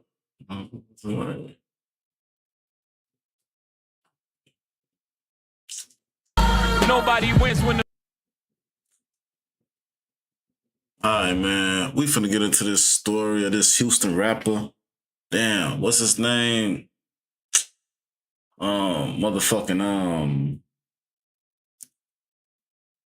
Cartel Bo. Let's get into it, bro. Family feuds, but my... Cartel Bo, man. Y'all seen him?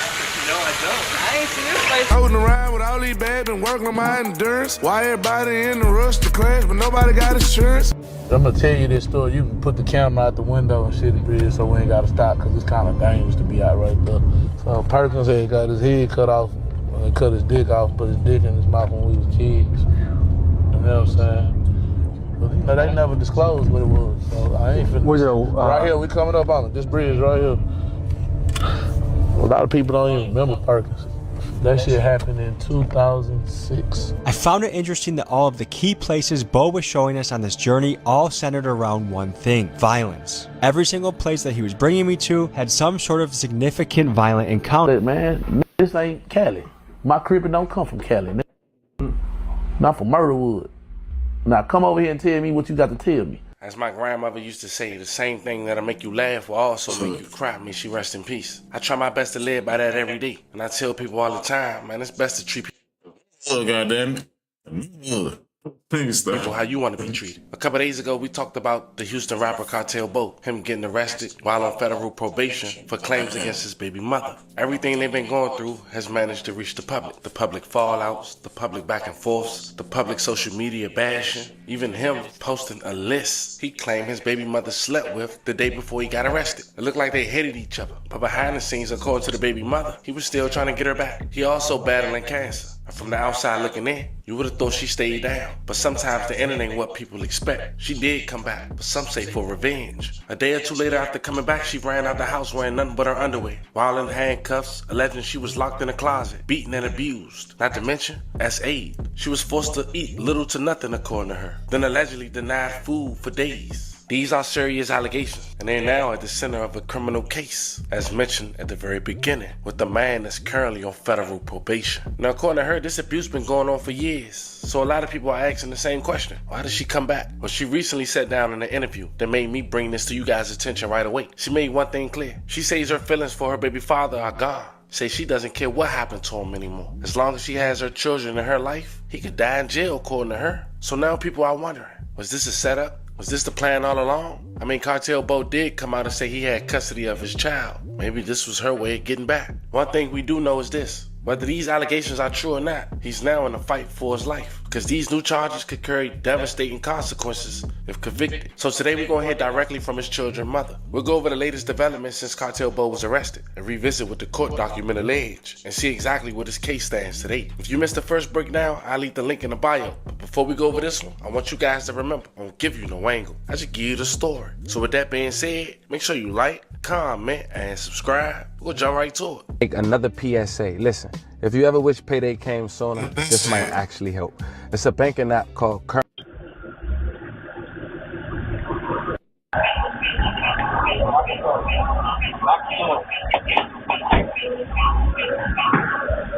Hello?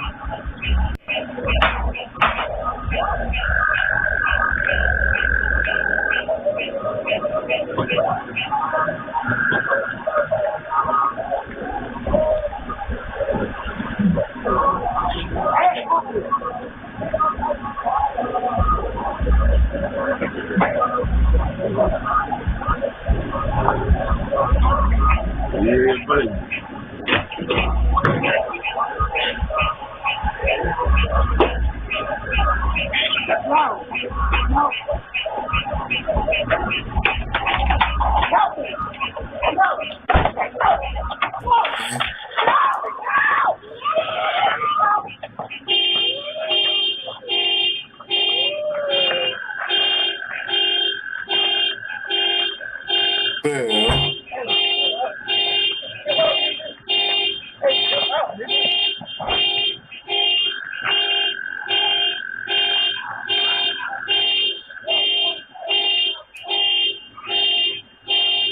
They beating his ass or something?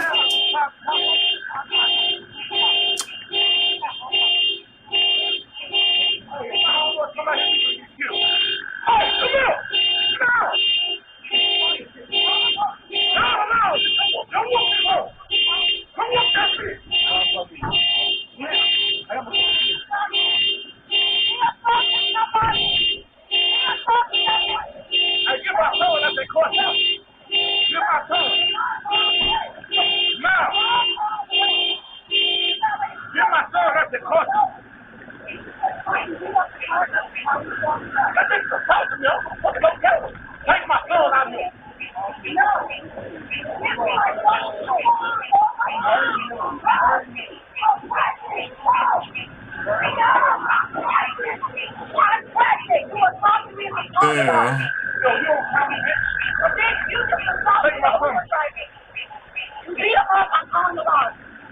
Give me my baby because he doesn't have it. Give me my baby. Hey, yo, so you won't come. Hit me and I'm fighting. Hit me and I'm fighting.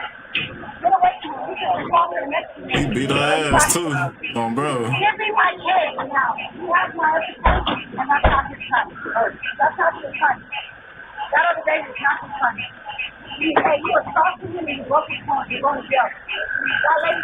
And that was Cartel Bo, as we played in a previous video, getting into an altercation with the Uber driver who was driving Cartel baby mother to go pick up their child. Now, keep in mind, they have 3 kids together, 2 sons, 1 girl. Cartel Bo talked about how the police wanted to talk to him, and he didn't want to feel like a snitch, but he also had custody of his child. Well, it seemed that the police had put a warrant for his arrest, which the baby mother had later spoke on in an interview for not going up there because charges was pressed by the Uber driver. On top of that, the allegations that we went over earlier in the video and in the previous video, that a month later he kidnapped his baby mother, allegedly, by holding her against her will and not feeding her, which prompted her to escape with nothing but underwear and handcuffs. And since then, Cartel Bo has been incarcerated on a no bond, waiting to go to his next court appearance mid-August. Rapper known as NFL Cartel Bo is facing new felony charges for allegedly kidnapping his girlfriend.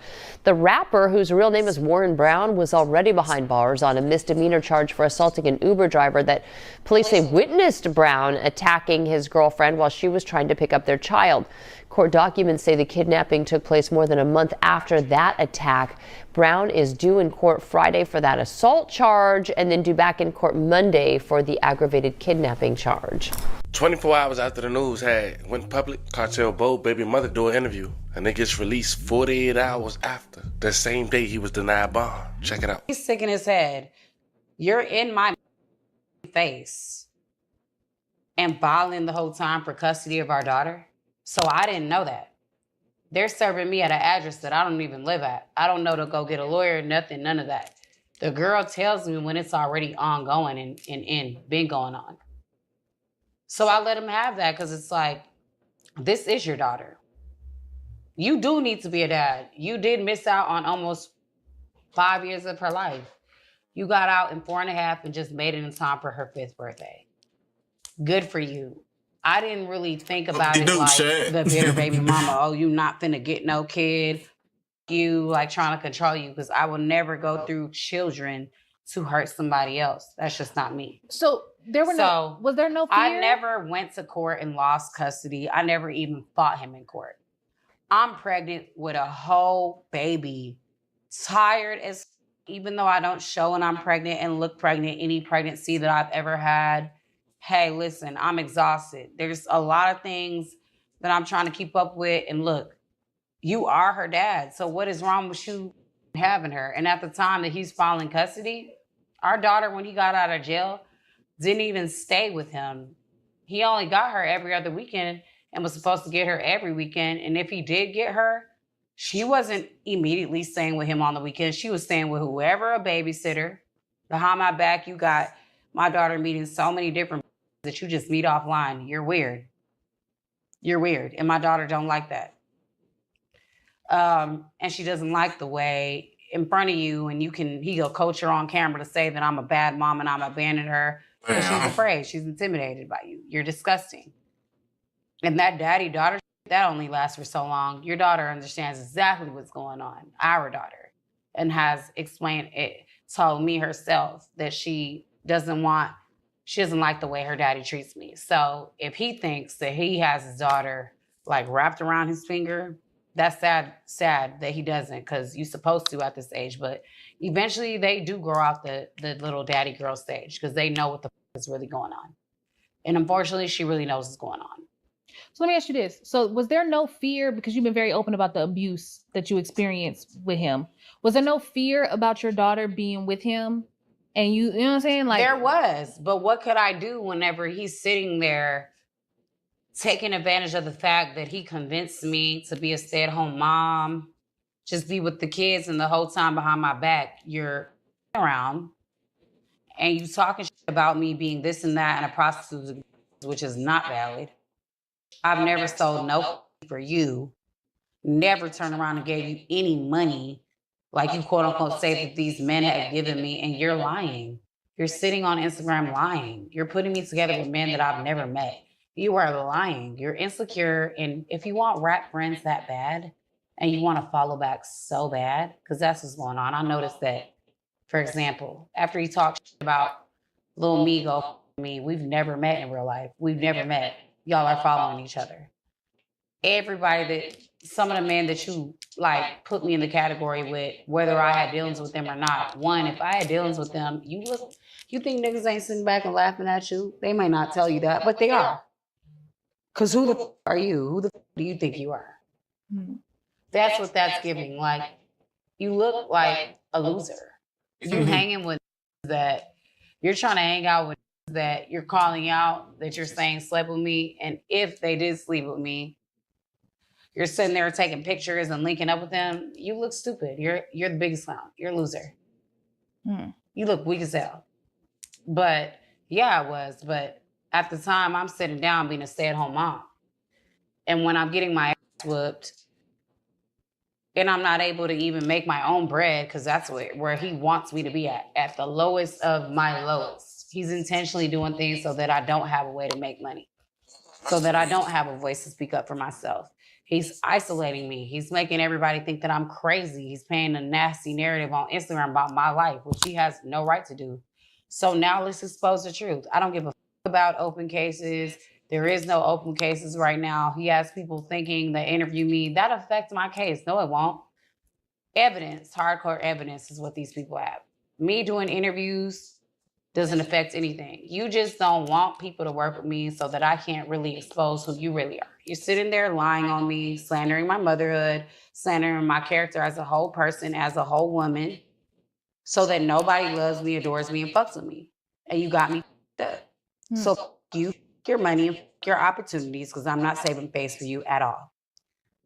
You are the worst person that I've ever met in my entire life. And if I would have ever known you were going to come out of jail after me holding you down before jail and during your time, I would have never with you. You are somebody that I wish I never met. I don't give a what's going on with you. You sick, you die, however you die in that cell behind four walls, or you die from whatever sickness it is that you got.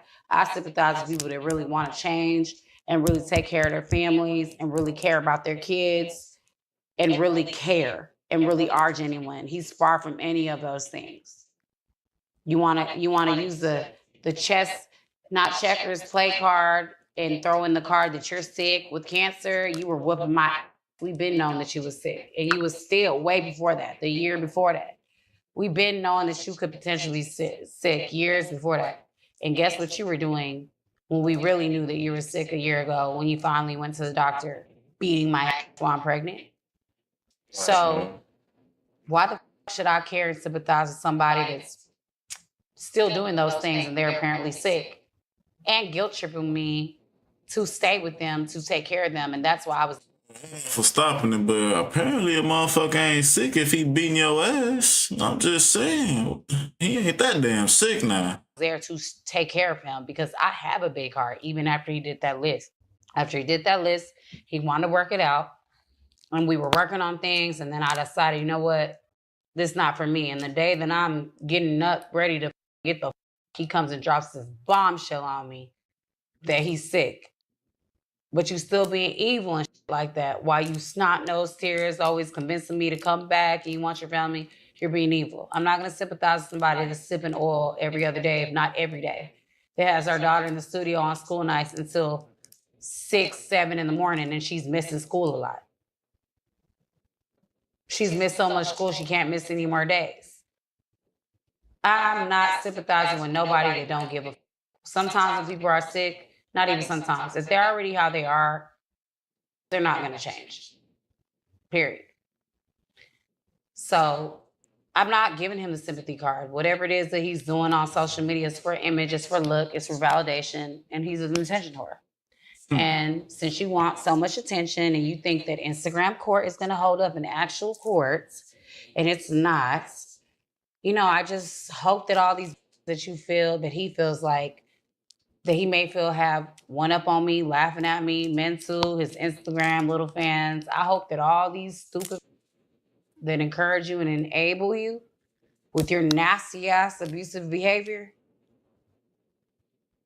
hey, let's see how they hold it down. I hope they all can fund your commissary. And people, they come and go. So let's see, because I'm not backing down. I'm standing on business this time.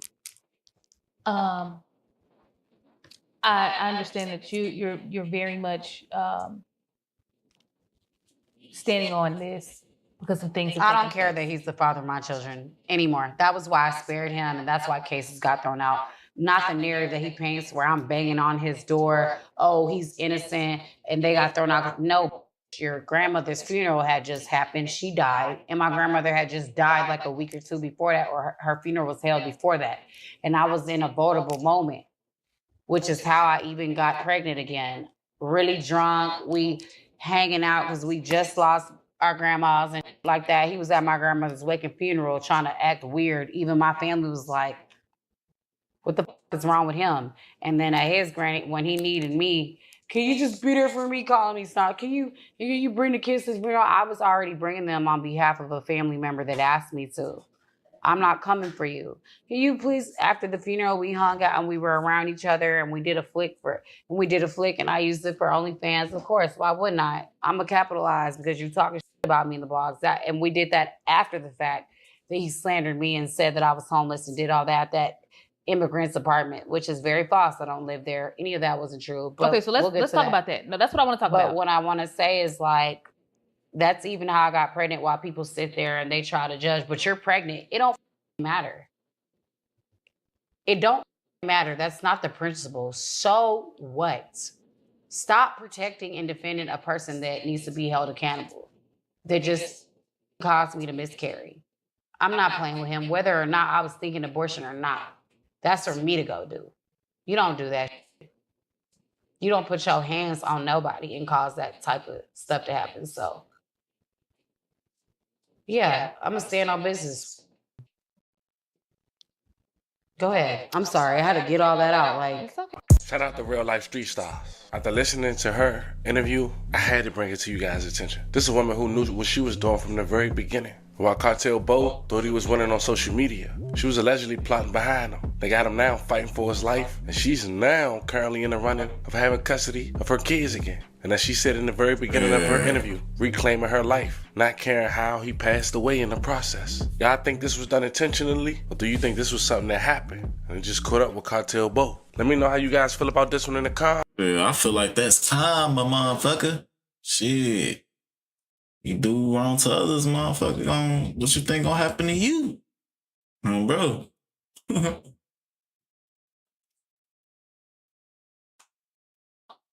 Yeah. Oh, man. Wait.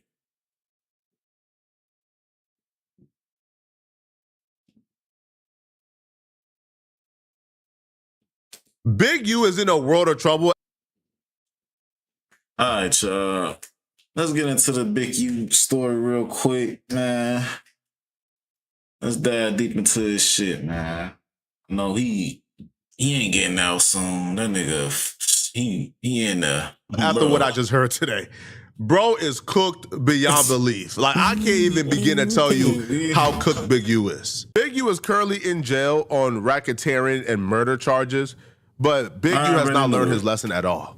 Right? These new recent updates and the new superseding indictment shows that Big U has not learned his lesson at all. And that'll be his downfall. Damn, nigga. But to compile his bad decisions in prison, there are apparently close associates of Big U who are apparently now committed to burying him in court if that means saving themselves. And with this compilation, Big U has no chance. And in fact, we're following several breaking news stories at this hour. We begin with that South LA man who the feds say used taxpayer money and donations to fund gang activities. In the past hour, we've learned that Eugene Henley Jr. and Brian Mejia were taken into custody. Henley Jr. is a longtime leader of the Rolling 60s Crips, according to the FBI. But in recent years, he worked in entertainment and ran a youth charity that the acting U.S. attorney now says was a front for his criminal enterprise. NBC4's Camilla Rambaldi live in downtown L.A. with the very latest developments on this. Camilla? Now, hi, Colleen. 19 defendants in total in connection to this criminal enterprise. At least 2 of them appeared in federal court earlier today. And now, as you mentioned, Eugene Henley and another fugitive are now in custody tonight in connection to this case. A known community activist and founder of a youth nonprofit in South LA now facing federal charges. a career criminal known as Big U. Eugene Henley is accused of being a longtime leader of the Rolling 60s Crips Street Gang. Federal prosecutors say Henley ran a criminal enterprise and is accused of a number of crimes, including racketeering, human trafficking, fraud, and the 2021 murder of a musician. He has maintained the image of an entertainment industry entrepreneur running a music label, and of somebody who gives back to the community here in Los Angeles. The facts alleged in the complaint paint a very different picture. It is one of a murderer, a thief, a liar. Federal authorities say there are other alleged gang members facing charges they say are connected to the criminal enterprise. A number of arrests were made this week. These sketches show 2 defendants, Sylvester Robinson and Mark Martin, in federal court Wednesday afternoon. 4 of the 19 defendants were already in custody, and 10 defendants were taken into custody in the last 24 hours. Before this recent arrest, I think Big U did like a 13 to 20-year stint. So Big U... I don't think that nigga Break Baby getting out neither. He right here. That nigga ain't getting out right. He ain't getting out neither. Bro. He right there with Big U. Ah, damn. You go back to that shit. Folks and too. Big U is no stranger to jail. So when he goes back to jail, I think Big U went back to jail and got right back into his element, got right back to programming, got right back to what he knows. See, when you're in there, it's easy to forget you're still fighting a case. Big U is so institutionalized at this point, he's only been in jail for a year, but he's... How could you forget? That's the reason why the fuck you in there. You can't forget that shit. That's why you there. So institutionalized at this point that Big U was apparently caught offering inmates payments to harm potential witnesses in his case. Now, Big U was given a list, I believe, of people who, they plan to call to the stand. Now, it's unclear who those people are, right? Now, I heard like 90% of people, like 90% of Big U's like co-defendants are snitching. Like I heard like 90%. Like I heard it's like a crazy number. Like he's cooked. But to be the age that Big U is at, Big U is what, like almost 60 years old, to be his age. And to understand you're in jail with a life sentence hanging over your head, they are accusing you of being a mob boss. They're accusing you of being a ringleader of a gang. They're accusing you of extorting people. They're accusing you of putting hits on people. They're accusing you of sending your minions to rob, extort, right, and shoot people. That's what they are accusing you of doing. And then they're also accusing you personally of murdering somebody. So you're being accused of having minions who did deeds on your behalf. Then you get to prison and you begin to do the very same thing they are accusing you of doing that you claim you didn't do. Because when you go to trial, you're saying, hey, I'm not this guy they're painting me out to be. I'm not a ringleader. I'm a father. Then you go to jail and you allow them folks to gather evidence of you paying inmates to go ahead and intimidate witnesses? Bro, hey, man, this nigga fried. He fried. What the fuck you got, man? Come on, bro. Yeah, it's a wrap for that nigga. What? Bro, you cook. Hey, listen, man, if you are a Big U fan, which a lot of you guys are, man, sayonara. Right? Nah. Hey. Goodbye. It's over with, man. It's done. Now, who are the witnesses Big U is trying to get touched? Now, it's unclear who, because I heard 90% of his co-defendants is snitching. You can't make this shit up. Right? And if you ask Christopher Lovejoy, 100% of them is snitching, but I'm not ready to go that far. Well, Luz Cannon had his lawyer or his attorney contact a few people this week. One of those people being WAC 100. Now, when the lawyer contacted WAC 100, apparently the lawyer is trying to gather information from WAC 100 to verify certain things that him and Luz Cannon talked about in his relationship with Big U. The lawyer tells WAC he's going to record a conversation just for his record. And then he begins to ask WAC things like, yo, did Big U sell guns like back to, his own homies? He talked about the Luz Cannon and WAC 100 interview on No Jumper. He began to ask WAC things that if WAC was not savvy enough, this would be really bad. But like WAC recorded the conversation as well. And WAC did a pretty great job at answering these questions and making sure, right, that he doesn't give up Big U. I got you on a landline. All right. It tends to work better for me. as I said, I'm going to record this call just so that I have accurate notes of what you say, and then I don't have to stop it. Yeah, no problem. All right, so what the government is claiming, this is from an FBI affidavit that was filed in court. They say that the statements that Luce made about Henley and Grid and all that stuff and getting $40,000 and giving 20 of it back was of a robbery. Henley robbed this guy Monster, who was running a drug dispensary, and then gave him part of it back. And they claim that that's what this conversation was all about. Well, the thing about it is this. This was a conversation that Luce Cannon was having because he said a bunch of things. I think it was something in the ballpark of dude collecting guns or passing out guns and writing down serial numbers. That's the Grid program side of it. Right. What did you understand Luce to be talking about? Well, that part he was saying that he saw Big U passing out guns to his homeboys, and but he was writing out serial numbers off the guns. That's what he's saying he saw, which that's some crazy shit. But I do know the Grid program because we're the one broke the story of Big U being part of the Grid program, which says you turn in guns, detailed hot spots in the neighborhood, gang-related situations, so on and so forth. So this is the third time Luce Cannon lawyer has reached out. The first time he reached out, Luce Cannon lawyer reached out asking if people had a footage of this particular murder that took place that was pretty public. Luce Cannon claimed that Big U committed that murder and he's willing to testify against Big U according to the people who spoke to his lawyer, all right? I'm not sure if that's true or not. The second time he reached out, Luce Cannon claimed he was a victim of Big U and Big U was making him do these things according to the lawyer, and he was asking for certain people to cooperate that. Now, the third time is, listen, man, I don't know what's going on or what Luce Cannon has under his sleeve. What I will tell you this, man, Luce Cannon is a very, very, very smart guy. He's a very savvy dude. Luce Cannon ain't doing life in prison for Big U, bruh. Luce Cannon ain't doing 5 years in prison for Big U. Luce Cannon is gonna find a way to get out this situation. I can promise you that, bro. Luce Cannon was like, Luce Cannon is, think about 30-something. He still got a whole life ahead, goddamn it. Big U, time is up, goddamn. He's 60, 70-something years old, bro. Your ass done. Cooked. And it looks like Luce Cannon lawyer is going on like a fishing expedition, trying to get anything on Big U that he could then leverage and say, hey, my client can testify in pertaining to this, all right? Like, my client can take the stand and testify that Big U did this, and this, right? Trying to get back so to it looks sleep. like they're fishing to get Luce Cannon a deal.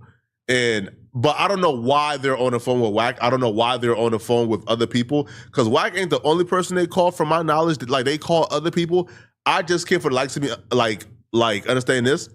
But the lawyer gets excited, and then Wack 100 completely flips the script, right, and says something that like really demoralizes the lawyer, right? Like, this is where the lawyer realizes he's not going to get the answers he's open for. Everything else Luce was talking about, you got to remember, Luce Cannon is known. We bring him on shows because we know he's going to lie. We don't bring him on shows because he's telling the truth. We bring him on shows to hear the lies he's going to tell. That's like a comedian. You know what I'm saying? That's fine. But I just want to know what you understood him to be talking about. Because I heard what everybody else heard. He was telling a story of an incident that happened, and he said something like that they left with one amount of money, and they was asked to give up some amount of money, and dude gave it back to somebody. I mean, but like I said, bro, like Luce Cannon is known. Like, you hire a comedian to come make you laugh, we bring him on platforms expecting 1 million lies. So we don't, we listen to him, And we'll help him keep the lie going because it's just content. This is YouTube, bro. Whether it was what I understand him to be talking about, and you can correct me if I'm wrong, Henley was scamming the city by going out and picking up guns from gang members that he could turn in for money, and then he was giving half the money back to the gang members who gave him the guns. So I don't know. See, that's what I'm saying. That's a whole nother thing because I thought he mentioned somewhere else. I don't know. I don't know. Well, I wouldn't know if Big U. I wouldn't know if Big U got paid for guns. We know he was in the party thing. So, I don't know because I thought he said he watched them write down the serial numbers and pass them out. So if he's passing out the guns, then that means he doesn't have them to turn in to the city. So that doesn't make. But again, this is loose cannon. Like, dude just says shit. Like, think about it. If he's writing down serial numbers and passing them out, that paints the picture that he's keeping the serial numbers to turn into law enforcement. So when this gun is used, law enforcement knows who had the guns. That's what we heard. Now, you're saying he collected the guns to go turn them in. So, I mean, the whole story to us was a hoax. We didn't put no time or thought into it. What my understanding is, what Luce was referring to was that Henley got paid by the city for the guns. That was part of his compensation. What did Luce tell you? Is that what he's telling you? That's what he said. He was referring to that and the fact that Henley would turn around and give half the money back to the gang members who gave him the guns in the first place. Loose cannon lawyer is not a prosecutor. Loose cannon lawyer is not the government. He should have no interest in crimes that Big U committed. He's calling for these crimes because apparently somebody planned on turning on Big U, right? Which is why Big U is trying to get these witnesses gone, right? But he got charged for that as well, all right? Now, the indictment listed a couple of interesting things, right? So first off, the first thing the indictment listed, that I was kind of shocked that this was included. Well, it was the robbery of Future, right? It was the robbery of Future, right? So the new indictment includes allegations that in 2014, Henley and his associates assaulted and later chased a Grammy Award-winning artist through Los Angeles International Airport to collect a debt and for failing to show respect. According to a U.S. Attorney's Office in L.A., although the artist is only identified by his initials, NDC, the Times was able to identify him through social media and news reports as Nevadia's Demand Cash, a rapper known formerly as Future. But here's the thing, though. Now, they're listing this as evidence towards, I guess, Big U's character, but they're not charging Big U with anything because if you listen to the audio, Wack never said that Big U did anything. Wack says that he was the one who chased Future, right? So they're just saying, oh, look, Big U got associates who did this. So they're saying, yo, this is like a reference of his character, right? He did this in the past, so hence this falls in line with what we're accusing him of doing. Loose cannon lawyer is not a prosecutor. Loose cannon lawyer is not the government. He should have no interest in crimes that Big U committed. He's calling for these crimes because apparently somebody planned on turning on Big U, right? Which is why Big U is trying to get these witnesses gone. Right, but he got charged for that as well, right? Now, the indictment listed a couple of interesting things, right? So first off, the first thing the indictment listed, that I was kind of shocked that this was included, well, it was the robbery of Future, right? It was the robbery of Future, right? So the new indictment includes allegations that in 2014, Henley and his associates assaulted and later chased a Grammy Award-winning artist through Los Angeles International Airport to collect a debt and for failing to show respect. According to a U.S. Attorney's Office in L.A., although the artist is only identified by his initials, NDC, the Times was able to identify him through social media and news reports as Nevadia's Demand Cash, a rapper known formerly as Future. But here's the thing, though. Where his bodyguards is at? Shit. Now, they're listing this as evidence towards, I guess, Big U's character, but they're not charging Big U with anything because if you listen to the audio, Wack never said that Big U did anything. Wack says that he was the one who chased Future. Oh, for instance, Future old Trick some money. So me, Trick, and Big U was real close at the time, right? Hey, Future old bro some money. All right, Trick in Detroit. Me and Big U on a red-eye flight to Atlanta. We coming to LAX. We coming through the security, putting our bag through the thing. Who we see on the other side? Future and the girl that's with the football player. Sierra. We see Future and Sierra. I say, bro, is that who I think it is? He looked. I said, yeah. I said, you take them. I got him. When we come to the thing, I say, hey, homie, you got that money for Trick? He take off running. I'm chasing the dead homies through the Delta. He runs into a motherfucking terminal, and he runs into the thing, but it ain't hooked up to no plane. He left it. No, bro. Right? Nah, not Future. Future what? Oh, damn, nigga. Hell no. Damn. I can't believe that one. Wow. He runs into the terminal. True story. Runs into the terminal, right? When he run into the terminal, he take his phone out, right? He know he can only go so far, because what you gonna do? Jump onto the runway? That's a long drop down there, right? He throws the phone at me on speaker. All I hear is Stunner voice. He say, Wack, it's me, Stunner. Talk to me. I say, Stunner, I'm busy right now. He said, yeah, but I don't want you to be, nephew. What the going on? I say, oh, Trick a bag, man. He can't be in our backyard and he owe bro a bag. Either he gonna pay or he finna get up and then he gonna pay, right? Trick at home sleep. He don't know what's going on. He in Detroit, right? He say, Wack, my word to you, I pay the debt. Let him be. I got business with that man. I said, what? He said, Wack, this Stunner talking to you. As your brother, leave him be. You got my word, whatever the debt is. Send me Trick, I pay him in the morning. On me. I'm giving you my word. I threw it back to fall off the way. Trick got his wire. Damn. This real shit. But what I'm saying, is like, that was like, it was a real table at one time to where we knew what was going on. Knew everywhere, in every region, to where we knew what was going on, right? And we was gonna move if we saw you. And our squads knew if they saw you at a hookah lounge or a club. It been times where niggas like, hey, well, I ain't gonna say no names, such and such at the club, lock him down. Them to go over there 20 deep to their VIP. Tell the security they don't pay you enough for this here. Look, continue to have your drinks. Y'all cool. Ain't nobody moving. Also, Future never paid the money Birdman did. So if they wanted to charge Big U for this, what would they charge Big U with? He never chased Future. He never attacked Future. This is the time when Future was with Sierra. What a bodyguards at? Shit, goddammit. Ain't hell nah. Like, I can believe it, but I don't know.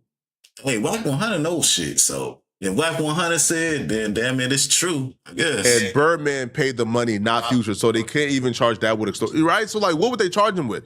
So people are getting this wrong. They're not charging Big U with a crime in reference to Future. They're saying this is a behavior, right, of him threatening people, running down on people, and harassing and intimidating people to get money up out of them, okay? Let me know in the comment section, what do you guys think about this? But this just shows, yo, the feds is on this internet, bro, because this clip is from like 3-4 years ago. Y'all let me know in the comment section what y'all think of. Yeah, things definitely on the internet, bro. Hell yeah, for sure. You want to... Man, what a video I want to see. What a damn video, what a video. Yeah. Alright, man.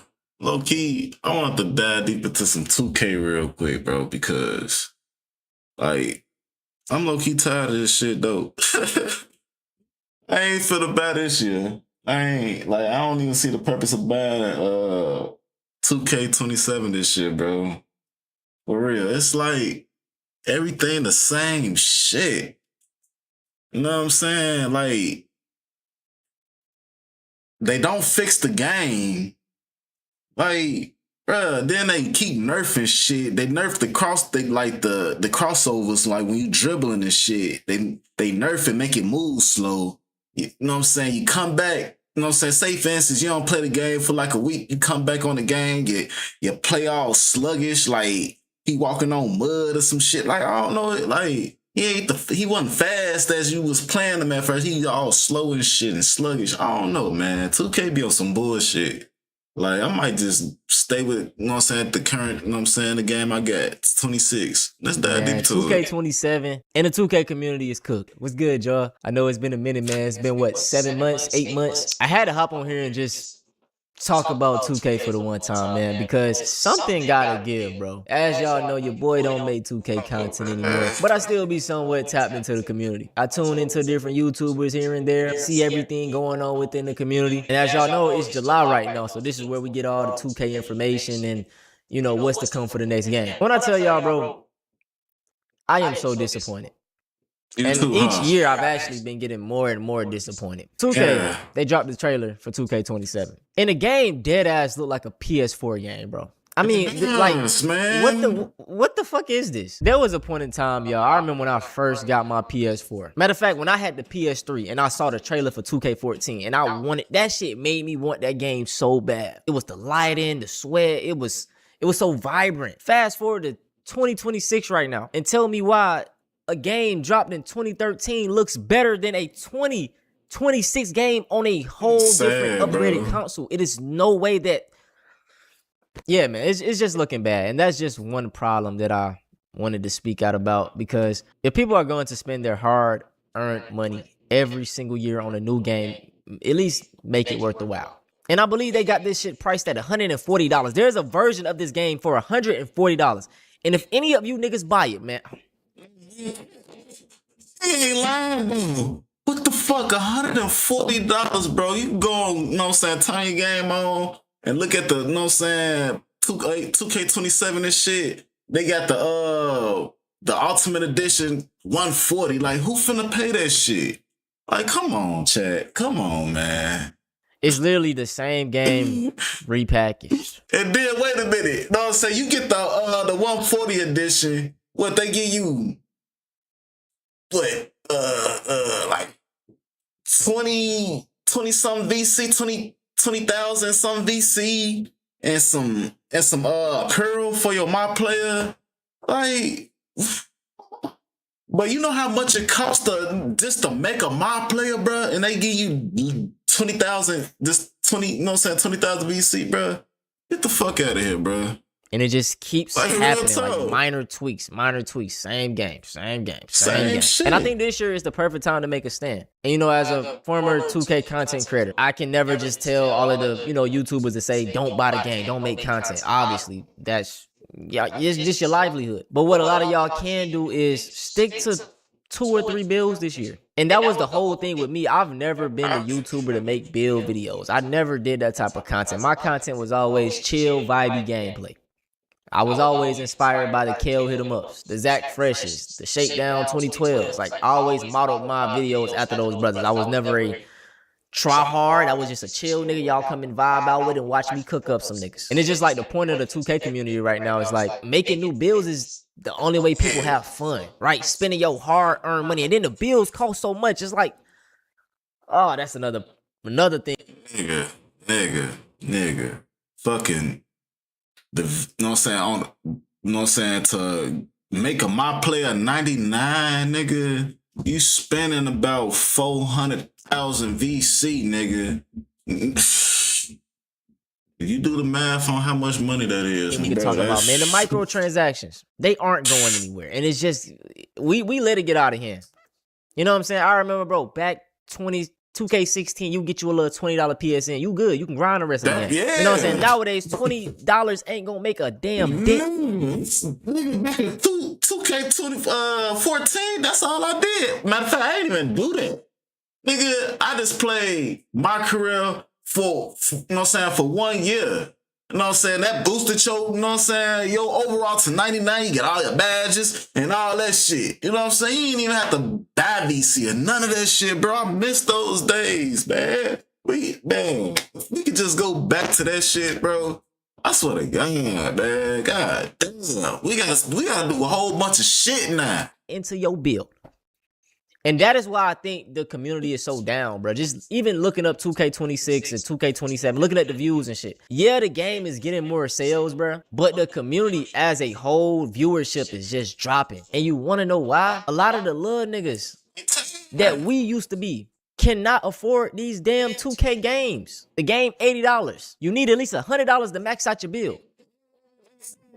He spend bro. Who's finna spend this?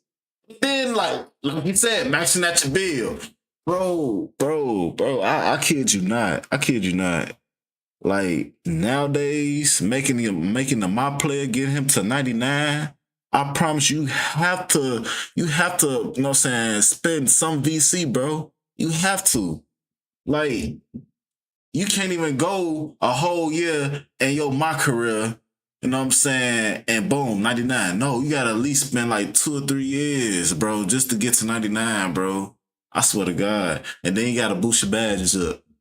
That's $180. I cannot imagine going to my parents, being a 13, 14-year-old kid, being like, hey, mom, hey, dad, can I get 100? Like, they would, man, they gonna probably beat my ass for that shit. Wow, what the fuck?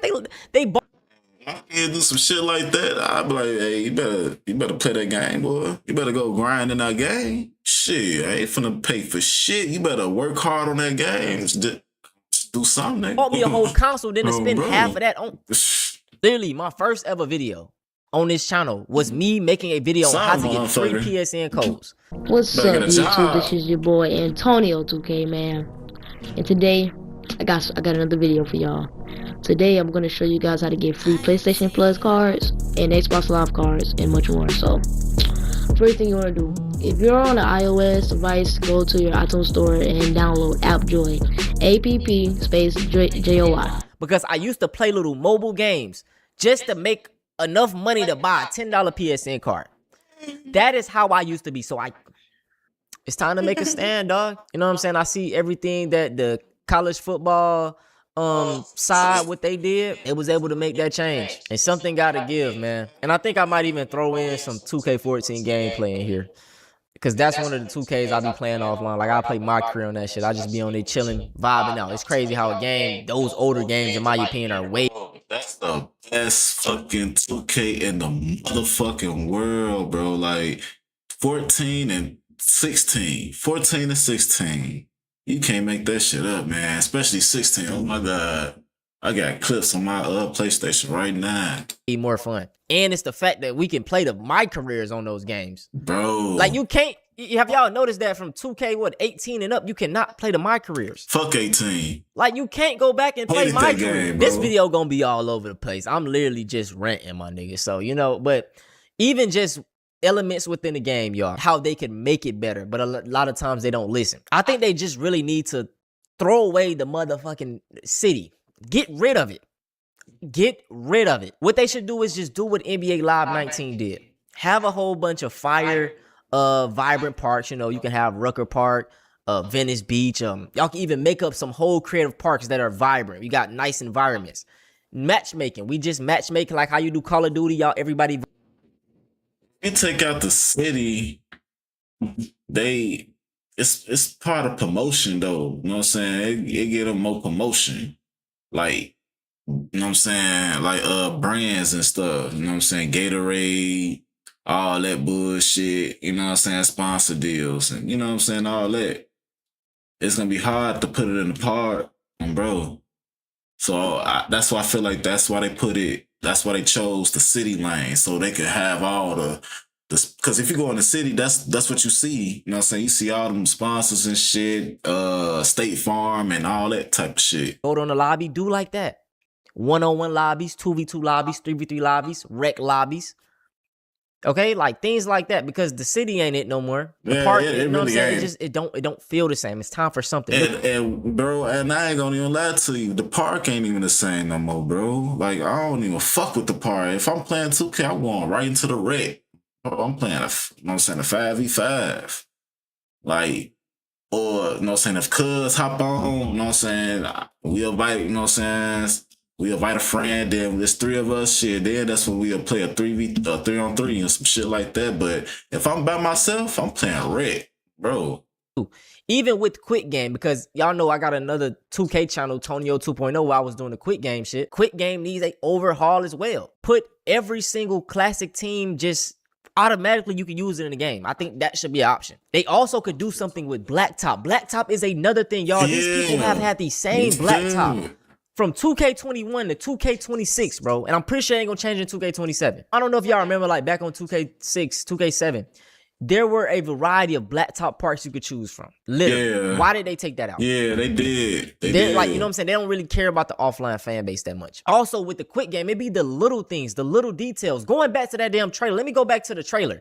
They got Anthony Edwards and LaMelo Ball in the trailer, and they have the same haircut they had in the last goddamn game. The trailer literally looked like something that a random dude would make clickbait and saying it's a new game. You get what I'm saying? Like those dudes that make the 2K trailers whole time is just 2K26 in the, you know what I'm saying? They didn't add LaMelo with this low cut. He been cut his hair.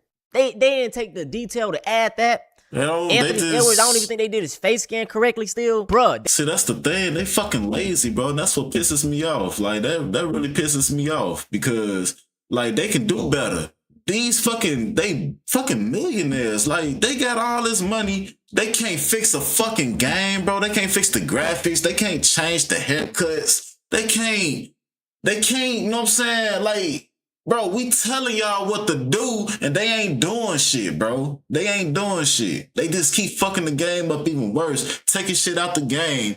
Like, man, I keep going on the rant. Oh, God, this shit kills me. They do not care about attention to detail, and that is one thing we love. Like, gamers, we love that shit. There is no way if I'm playing with the 2016 version of Stephen Curry in the on Play Now Online, and he has his current haircut. There is no way Russell Westbrook should have the high top on his 2012 version of himself. It is the small details like that that just take out of the immersion, bro. And it's simple things that they can fix. This is a $1 billion corporation. They make billions of dollars.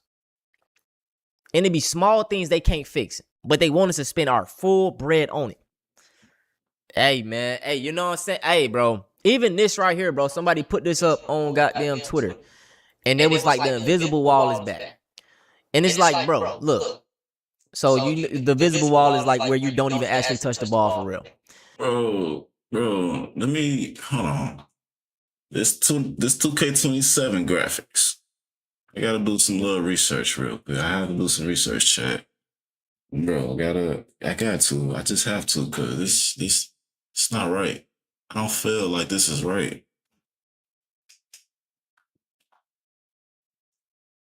Let me see, let me go.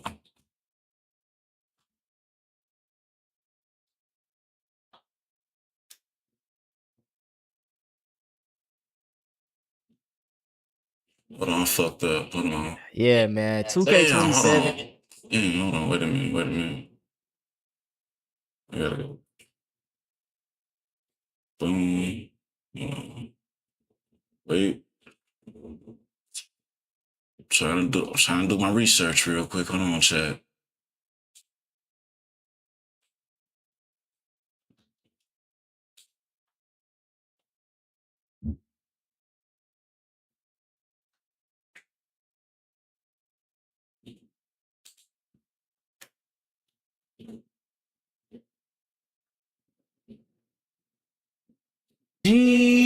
Back. You have the high stat in the attribute area on everything looks.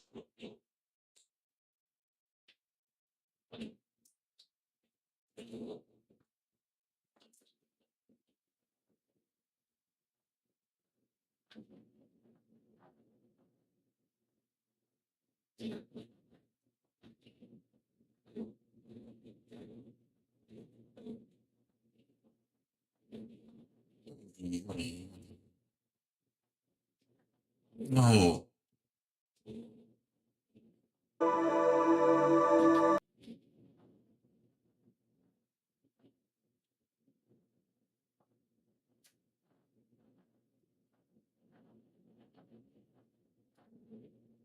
Bro. You can't make this shit up, man. Come on, man. This shit look the same, bruh. Oh, come on. Is it just me? Check. Is this just me? This shit look the same, bruh. This is 16. And this is supposed to be 2K that's finna come out. Wait a minute. Let me go back. Let me go back.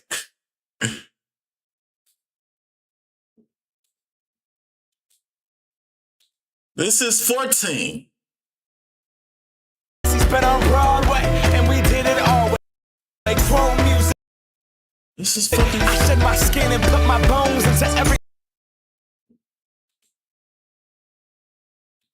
Bro, come on, man. This shit kind of. Thing I record to it, and yeah, I'm on. Let that stage light go and shine on down. Got that Bob Barker suit. Yeah, man, this shit look the same, bro. Look at Carmelo. Let that stage light go.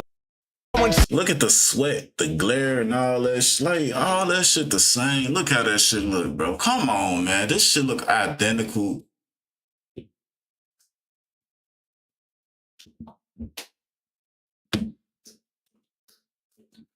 Bro, we fucking spending all this money for this shit, y'all. This is what we spend our money on. For real. Alright, let's get back, man. That's all I want to see. People gonna be like, why are you complaining about this? Motherfucker, the game $80. Y'all want our bread every single year, but y'all can't get little shit down pat. Yeah, we want realism. $80 for the copy and paste. The same bullshit, copy and paste. I'm not finna spend this shit. I'm not finna do it. I'm not finna do it. No. Y'all got microtransactions in the game. Y'all got all of this, all of that. We want that shit to be perfect. We deserve it. And if y'all can't stop dropping these games every damn year, just do a roster update. That's basically what this fucking game is. That's all we need. Fuck that.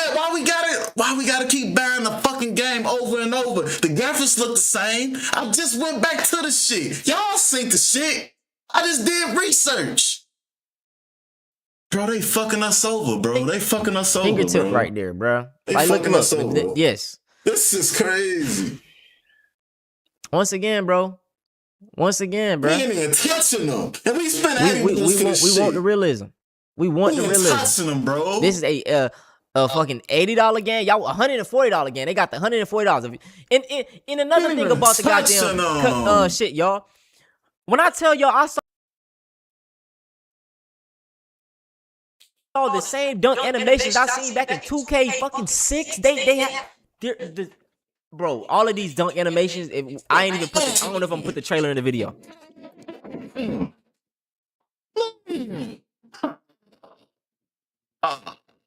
I don't know if I'm put the trailer in the video. But if you watch the trailer, all of these dunk animations. Look at this. This dunk animation has been in the game forever. Forever, y'all. It's like, bro, it's really just a reskin. Ja Morant, I don't even know if his dreads currently look like that, but they always, I don't know, man. It just be a lot of shit they do not actually go in detail about. Bro, he just went through his. We spent $80 for bullshit, but I'm not buying this shit. I'm not buying this shit, chat. Nope, I'm playing 626, bro. I'm staying where I'm at. This is what we want.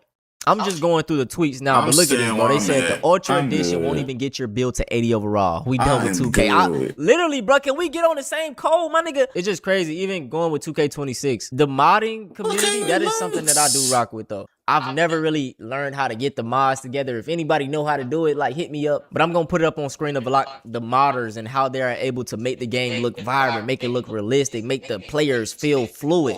How are these people able to do this on their personal computers? But we have these, people behind the walls that can't even give us what we want, give us the bare minimum. The modding community needs to be hired by two.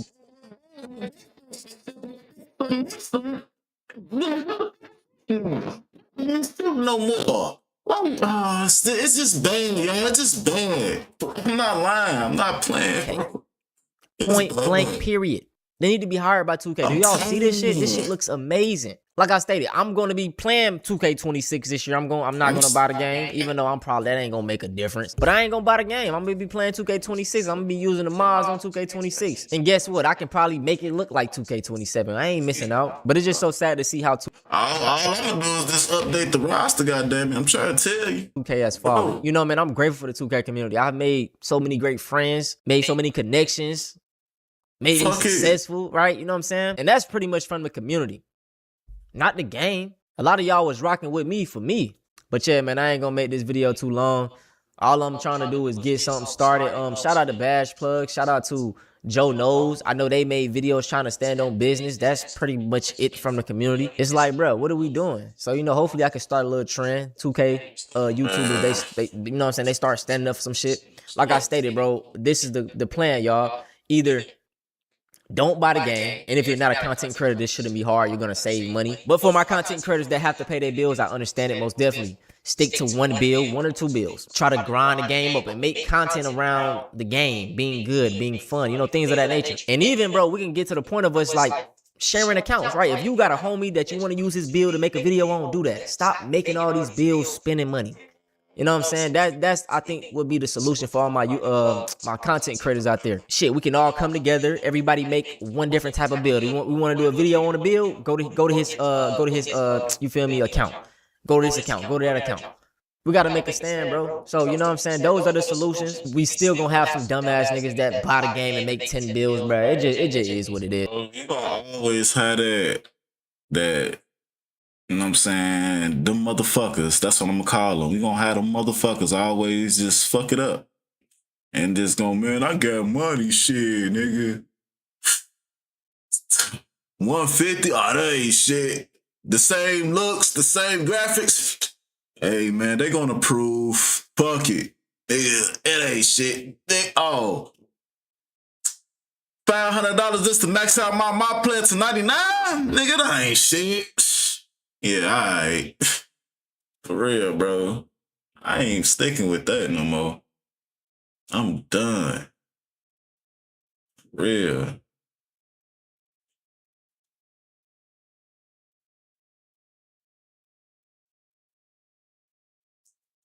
You know, LeBron.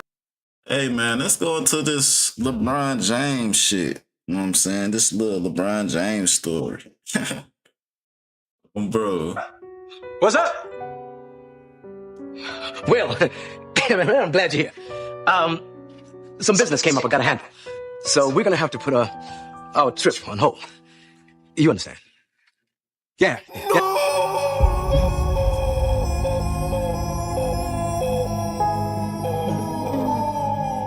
LeBron James, your time has come. Shout out to D Green with this, man. Hey.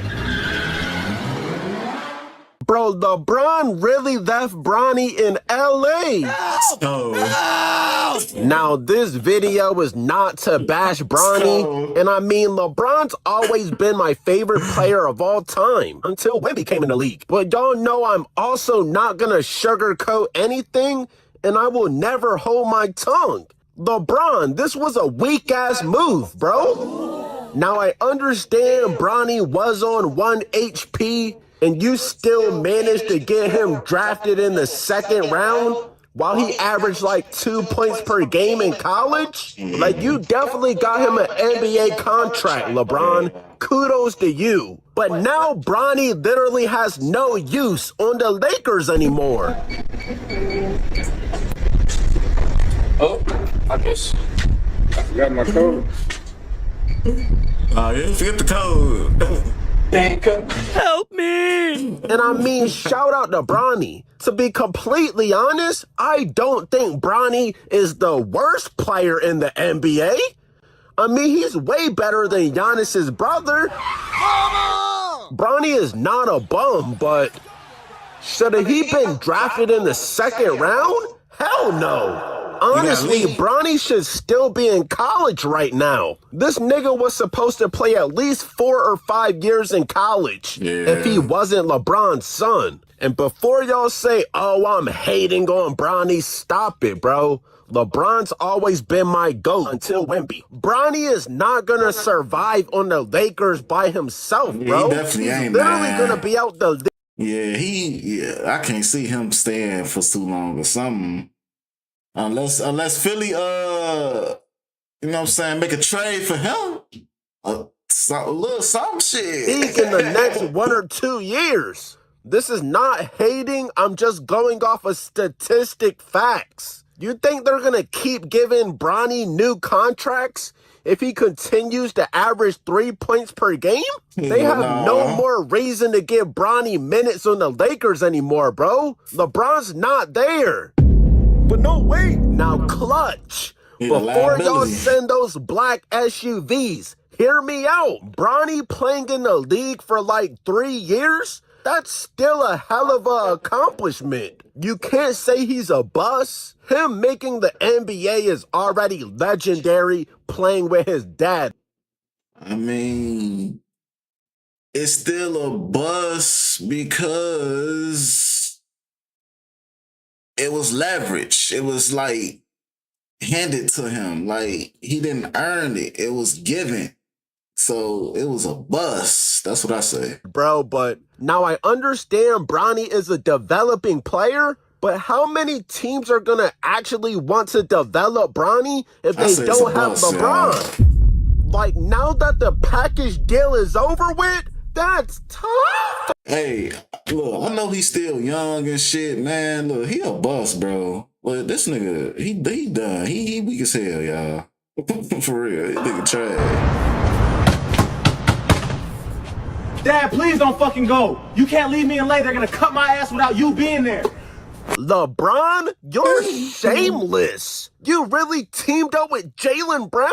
Jaylen Brown was with some bitches saying that your son is not a pro. He doesn't deserve to be in the NBA. He's a bum. That's what Jaylen Brown said. That's what Jaylen Brown said about your son, bro. And now LeBron is literally running to Philly on his knees, asking for Jaylen Brown and all these young-ass niggas to carry him, bro. My third eye is open, bro. I see exactly why Drake doesn't fuck with LeBron anymore, bro. He's fake as hell.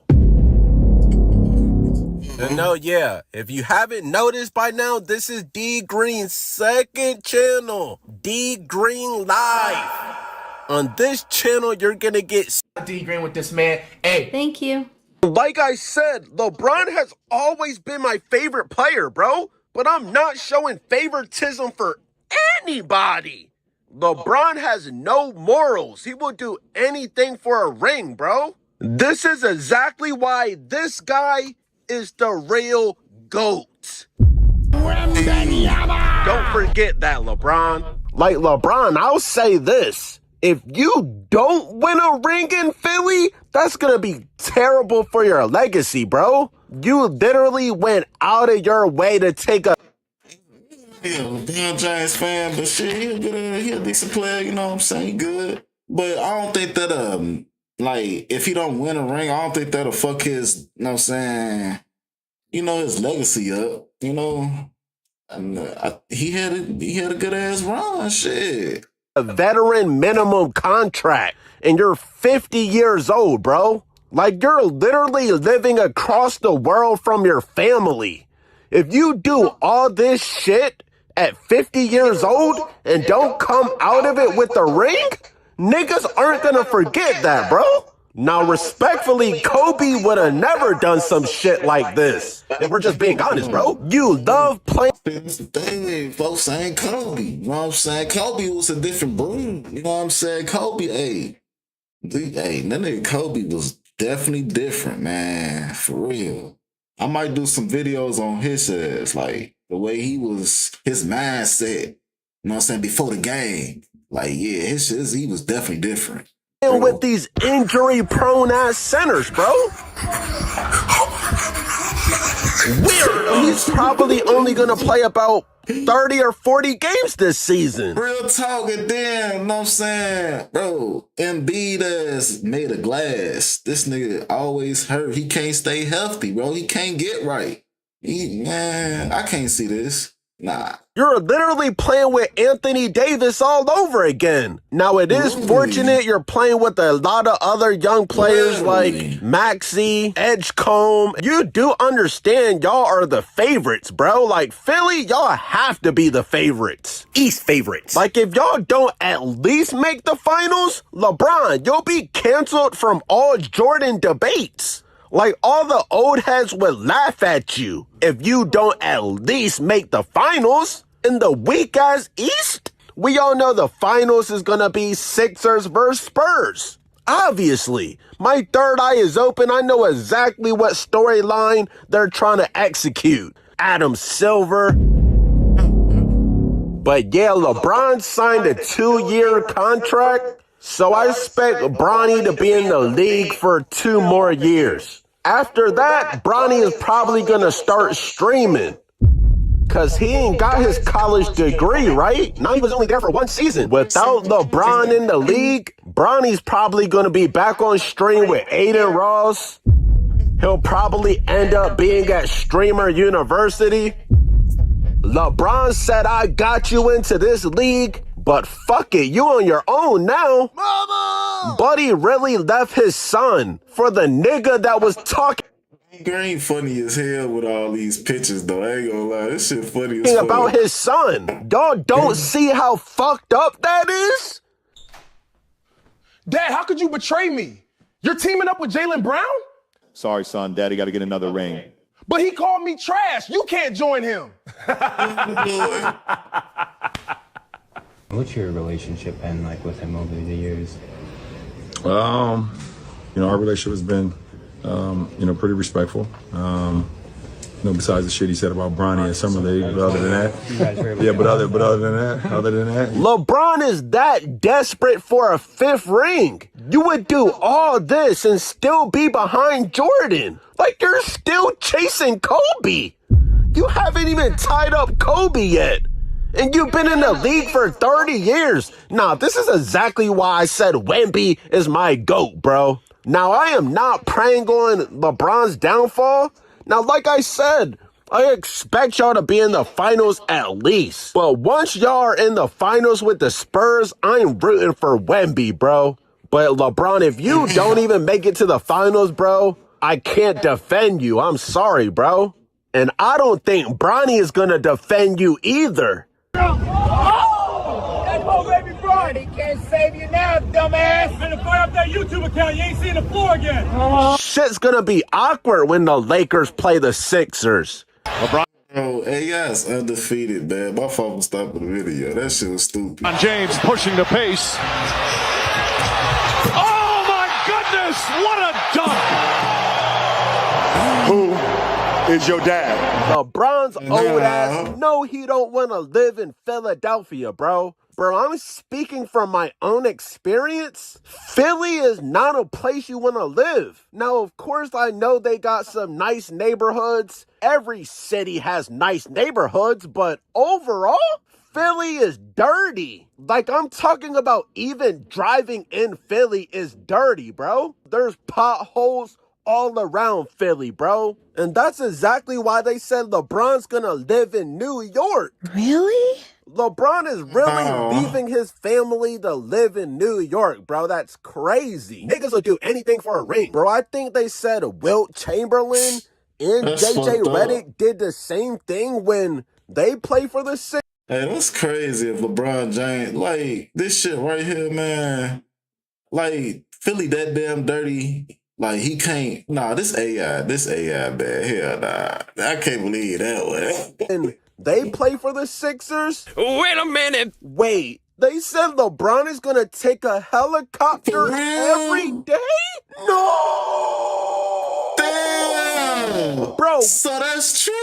Oh my God. Oh my God. We remember what happened in January of 2020. Yeah. No more helicopters. Who the fuck told LeBron this is a good idea, bro? You're that bougie you can't live in Philly, LeBron? He said, they fuck said that. It's like a 45-minute helicopter ride from New York to Philly? Bro, I don't care if you're a billionaire or not. It is not worth it, LeBron. Since you're a billionaire, you can just buy Shit, what if it's like bad weather? You know what I'm saying? Snow, hurricanes, all that type of shit. You gonna still fly a chopper, nigga? Buy a big ass house in Philly. Philly, that bad of a place to live? Is this what all-star athletes do? They just live in New York or what, New Jersey? I ain't gonna lie, Philly's reputation is bad. That's definitely bad. All them niggas got is cheesesteaks and violence. So I guess that might be that Ronnie in LA where it's sunny. Dad, open the door! I can't stay in LA anymore. I need a chance. I'm always sitting on the bench. Nobody believes in me. Brony, I believe in you. You have to become great in LA. Wait, Joel? Dad! You left me! Bro, I don't even think there's any niggas on the Lakers anymore. They traded away all their black players. Except for Bronny. They even got rid of Rui Hachimura. And that nigga was half Asian. Konnichiwa. Lakers, are y'all cool? Luka, Austin Reeves, they got the Dalton Connect. Bro, no way Jake Laveria is still on the fucking Lakers, bro. Bro, my third eye is open. He must be JJ Redick's nephew or somehow those guys are related. But they got this big ass. You know, like, this is my first time ever seeing some shit like this, though. Like, you know what I'm saying? Like, a Laker team straight white, they line up, you know what I'm saying? No, at least not no black, not no nigga, you know what I'm saying? Not the niggas from the trenches. You feel me? Center, I forgot his name. And this other tatted dude, bro, do they have any other niggas on their team? Ain't no niggas. Bro, LeBron really left an all-white team to play with a bunch of niggas. Oh, yeah. Like, bro, I'm trying to see how many minutes Bronny is gonna get this upcoming season, bro. Or if he's gonna get any minutes at all. We all know so far in the NBA, Bronny's been getting Make-A-Wish minutes because his daddy was on the team. Is he gonna continue to get those minutes? Or will Bronny be at the next streamer university or delivering my DoorDash? Find out on the next episode of... Hey, he definitely gonna be in the Streaming U next year. Bro. Yeah, no. Hey, if you're not still here, man, like and subscribe. Bro, that shit come a long way.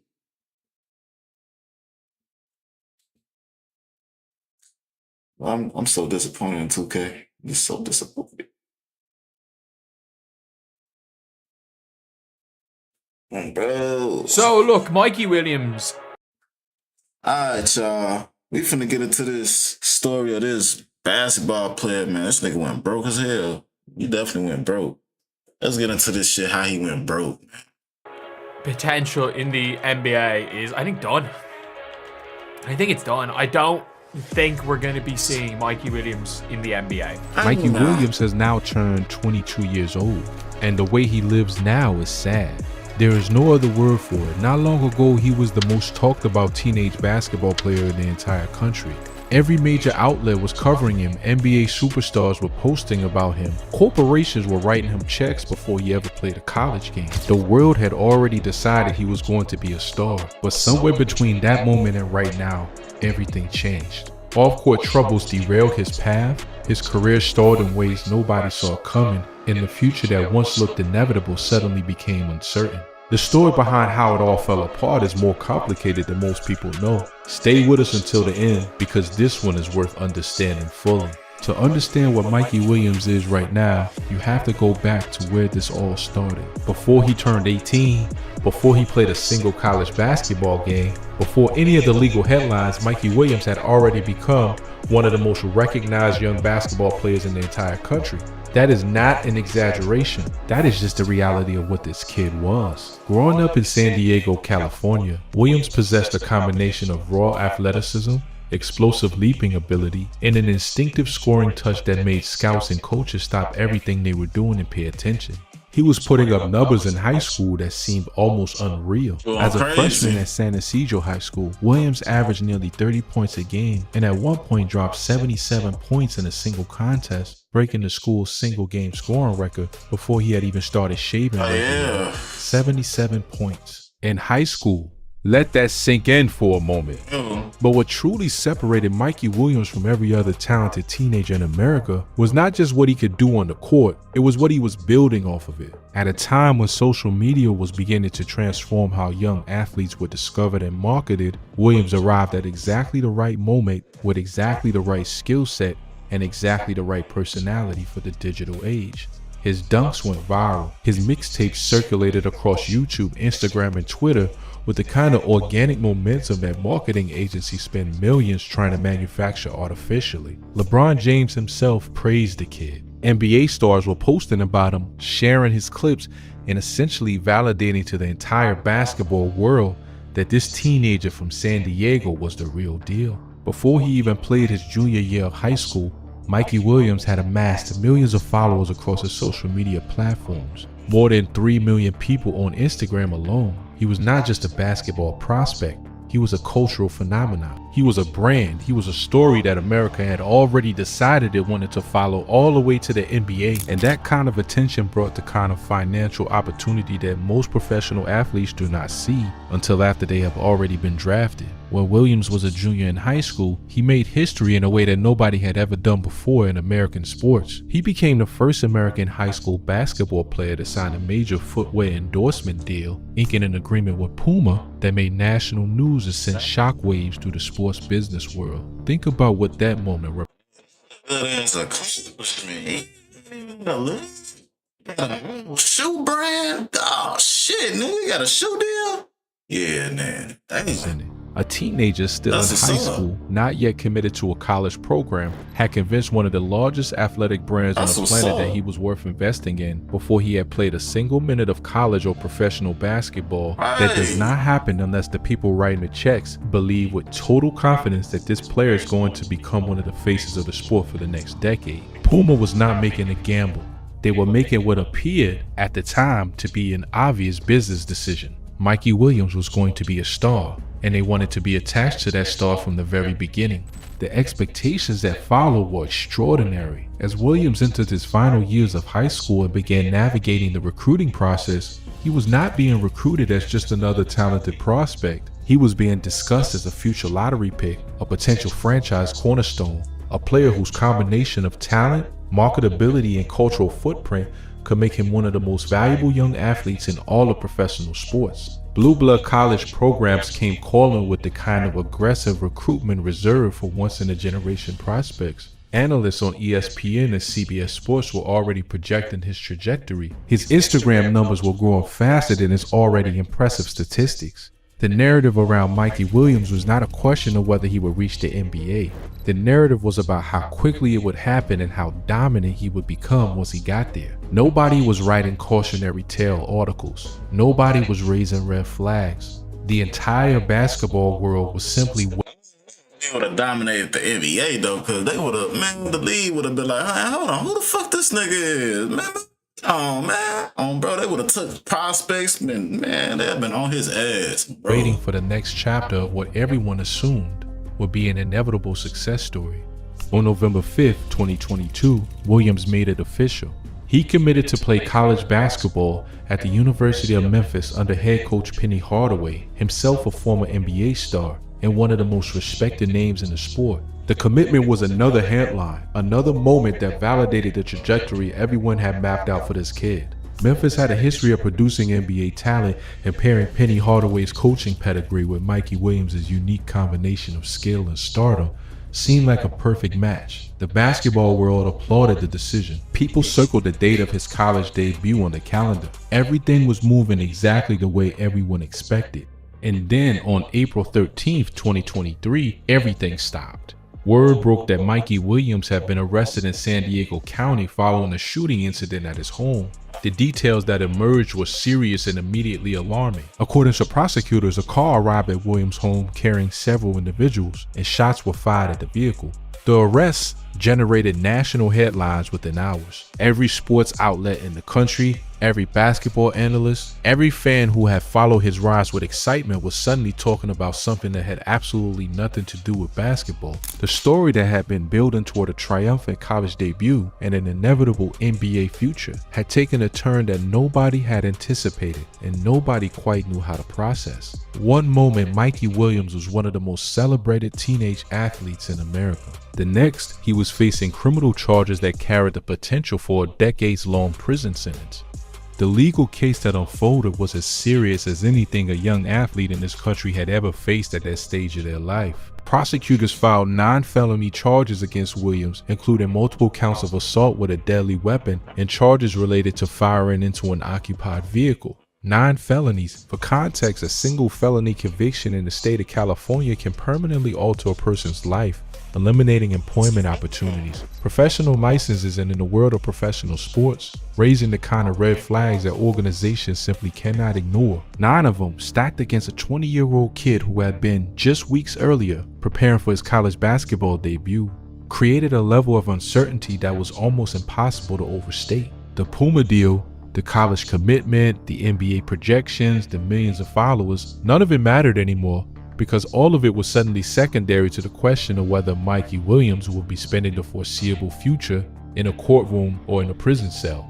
The University of Memphis responded the way any institution would when faced with that level of legal uncertainty. Williams enrolled at Memphis in the fall of 2023 and took online classes, but the basketball program did not allow him to practice or participate with the team while the criminal case remained unresolved. Months passed, his teammates were getting better, building chemistry, developing under Penny Hardaway's system while Williams was watching from the outside. The development that should have been happening was not happening. The college experience he had planned for, the basketball growth he... My thing is though, like, why would you do some stupid shit like that to fuck your whole life up, bro? Like, you had everything, bro.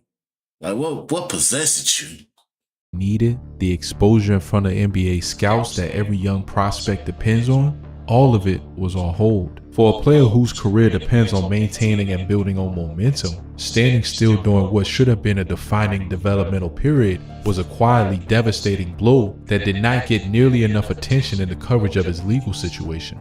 The legal process finally reached a conclusion in November 2023 when Williams entered a plea agreement. He pleaded guilty to a single felony count of making a criminal threat, which represented a dramatic reduction from the original 9 felony charges that prosecutors had filed. By accepting the plea deal, he avoided the possibility of the kind of extended prison sentence that would have ended not just his basketball career, but fundamentally altered the entire course of his life. The court sentenced him to a year of summary probation. Eventually, as he complied with the terms of that agreement, the felony charge was reduced to a misdemeanor, no jail time. A path forward that, at least legally speaking, gave him the chance to return to basketball. But here's the part of this story that the headline writers moved past too quickly. The legal outcome, as favorable as it ultimately was, compared to what he could have faced, did not erase the damage that had already been done. Public perception had shifted permanently. The conversation around Mikey Williams was no longer about lottery picks and endorsement empires. It was about second chances and character concerns and whether the kid who once seemed destined for superstardom could even hold a roster spot at the college level.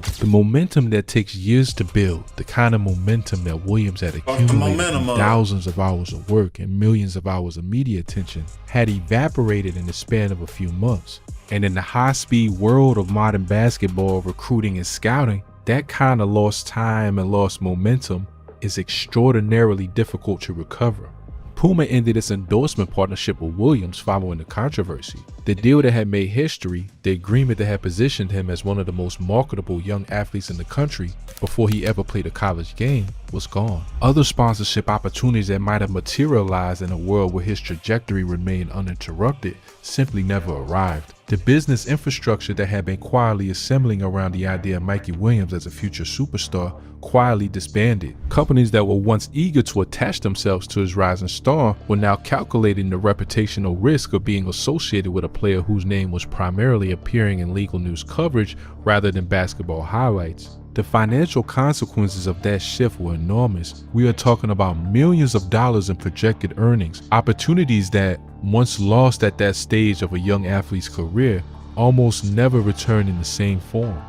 After the legal case resolved, Williams made the decision to leave Memphis entirely. The program had made clear through his actions and through the long delay in clarifying his status that his return to the basketball team was not a priority for the university. His attorney said as much publicly. Williams entered the transfer portal and committed to the University of Central Florida, adding a prayer emoji to his announcement and writing 4 simple words that captured everything. All I needed was a chance. It was a phrase that hit differently when you understood what the previous year had looked like for him. Here was a player who had once been pursued by every major program in the country, who had been celebrated by NBA superstars, who had signed a historic endorsement deal as a teenager, now simply asking for someone to let him play college basketball.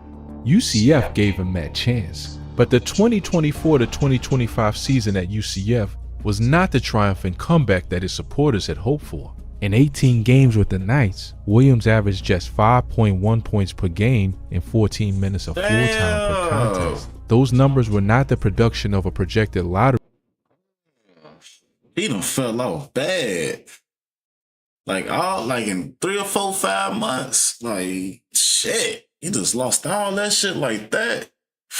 Pick. They were not the numbers that prompt NBA scouts to rearrange their schedules. For a player who had once averaged nearly 30 points a night in high school and had been ranked as the top prospect in the country during parts of his high school career, averaging 5 points in limited minutes at the college level was a sobering reminder of how much the interruption had cost him. The development gap, the lost seasons of competitive basketball, the disruption to his confidence, his rhythm, and his professional trajectory, all of it showed up in those statistics in ways that were painful to watch for anyone who remembered what this kid was supposed to become.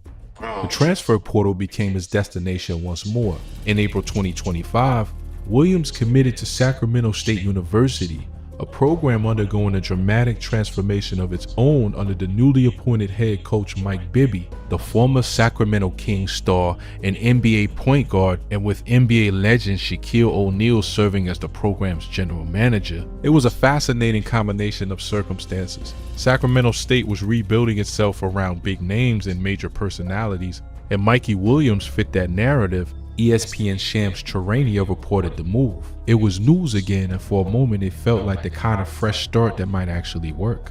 And to be fair, Sacramento State gave Williams something UCF never quite did, a starting role and the opportunity to be the centerpiece of an offense. His 2025 to 2026 numbers reflected that change in role dramatically. At Sacramento State, Williams was putting up over 17 points and 4.5 assists per game, showing flashes of the talent that had once made the entire basketball world stop and take notice. There were individual performances, including a 34-point game against Idaho State, where the old Mikey Williams reappeared briefly and reminded everyone watching that the skill had never completely disappeared. Into his shit, you know what I'm saying? He had to get dig in his bag a little deeper, you know what I'm saying? Bro. The question was never whether he could score basketball. The question was always bigger and more complicated than that, because NBA scouts, as the reporting made clear, remained unconvinced. Draft analysts were direct in their assessments. Despite the improved statistics at the college level, the level of competition at Sacramento State is not the level that NBA decision makers use to evaluate prospects in the modern draft era. Averaging 17 points against Big Sky Conference competition is a very different thing than averaging 17 points against the ACC or the Big Ten or the SEC. The players Williams was dominating at Sacramento State were not the players he would be expected to compete against in the NBA. And when scouts looked at the bigger picture, they saw a player who had spent years bouncing between programs, who had demonstrated inconsistency at a higher level of competition, who carried the legal history that organizations with millions of dollars invested in roster decisions take very seriously, and who was now putting up numbers in a conference that did not typically produce NBA rotation players. The projection that multiple analysts shared was not encouraging. The consensus among those who scout the draft professionally was that Williams was currently trending toward being undrafted, a conclusion that, when placed alongside the trajectory everyone once mapped out for him, is almost too stark to sit with comfortably. And then came another setback. During the 2025 to 2026 season at Sacramento State, Williams missed 10 games due to injury, including the final 8 games of the season. In a situation where every game matters enormously for his professional case, where every performance is another data point that scouts are watching, Losing the back end of his season to injury added another obstacle to a journey that had already accumulated more obstacles than anyone could have predicted. The path that once ran straight and smooth toward the NBA had become something else entirely, something winding, uncertain, and marked by detours that nobody who watched him play in high school could have imagined. So why does all of this feel sad? That is a word that gets used a lot when people talk about Mikey Williams now. And it is worth understanding exactly what that word means in this context. The sadness is not simply about the legal situation, as serious as that was. The sadness is not simply about the statistics or the transfer portal or the endorsement deals that disappeared. The sadness comes from something deeper and more human. It comes from watching enormous potential, the kind of potential that appears genuinely once in a generation, get redirected by a series of decisions made when a person was still a teenager. It comes from understanding that the gap between who Mikey Williams appeared to be at 17 and who he has become at 22 is not the result of a lack of talent. Scouts who have watched him closely will tell you that the athleticism is still there. The burst, the court vision, the ability to get to the rim, none of that vanished. What happened was something that no basketball drill can teach and no coaching staff can install. What happened was the irreversible loss of time, momentum, development, and a singular window in a young player's career when everything is either accelerating toward a destination or quietly beginning to drift. There's also a broader lesson embedded in the Mikey Williams story that the basketball world has been reluctant to discuss openly. The ecosystem that elevated him to cultural superstardom before he finished high school, the social media machine, the viral highlights, the $1 million endorsement deals before a college debut, the national media attention, none of that infrastructure was designed with a teenager's long-term well-being in mind. It was designed to extract value from a remarkably talented young person at the exact moment when that talent was most marketable. What it did not account for was the pressure that level of attention places on someone still growing up, still making the kinds of mistakes that every young person makes, still figuring out who they are and how to navigate a world that had decided before they were old enough to fully understand the stakes that they were going to be a superstar. That does not excuse the decisions that were made. The events of April 2023 had real consequences, and the people involved in that situation faced real harm. Accountability matters, but understanding why someone in that position might make poor decisions, understanding the environment that surrounded him and the pressure that had been building since middle school, understanding that the same ecosystem that celebrated his dunks and packaged his image for corporate partnerships did not necessarily prepare him for the weight of all of that attention is part of telling this story honestly. Mikey Williams was never just a basketball player to the industry that built itself around him. He was a product. And when that product became complicated, the industry moved on quickly and efficiently. The human being left behind was 20 years old and facing 9 felony charges. That asymmetry deserves acknowledgement. What remains for him now is a question that only time will answer. He has eligibility remaining. He has a Sacramento State program behind him, with Mike Bibby coaching him directly. A man who spent a career as an elite point guard in the NBA and understands better than most what it takes to make that leap. He has shown in individual moments that the talent is real and that the ceiling has not completely disappeared. If he can stay healthy, stay focused, continue developing his decision making and his efficiency, and find a way to produce consistently at a level that makes NBA organizations look past the history and see the player, there is still a version of this story that has more chapters to write. But the honest assessment, the one that is supported by the evidence and the reporting and the draft projections and the statistics, is that the road to the NBA from where Mikey Williams stands right now is genuinely difficult. It is not impossible. Players have come back from harder situations. Basketball has a way of rewarding persistence and punishing premature conclusions, but the comfortable, inevitable path that everyone assumed he was walking is long gone. What exists now is something harder, longer, and far less certain. So here's where we stand. Mikey Williams grew up in San Diego and became one of the most celebrated high school basketball players in American history before he was old enough to vote. He made history as the first American high school player to sign a major sneaker endorsement deal, partnering with Puma in an agreement that signaled to the entire sports business world that this teenager was going to be a superstar. He committed to Memphis under Penny Hardaway, carrying the expectations of an entire sport on his shoulders. Then came April 13, 2023, the arrest, the 9 felony charges, the national headlines that shifted everything. He navigated the legal process, avoided prison, and eventually had his charge reduced to a misdemeanor, but not before losing his endorsement deal, missing years of critical development and watching the enormous momentum that had been building around him since middle school slowly dissolve. He transferred to UCF and averaged just over 5 points in limited playing time.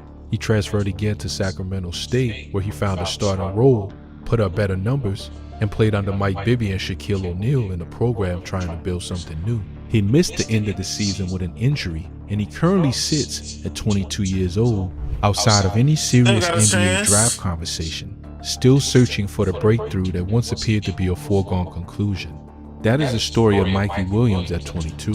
And what makes it genuinely sad is not any single piece of it in isolation. What makes it sad is the totality of it. The gap between what was and what is. The gap between the teenager who made LeBron James stop scrolling and the young man now grinding for minutes at Sacramento State. The gap between the Puma deal that made history and the transfer portal submissions that barely make news. Not because he is a bad person.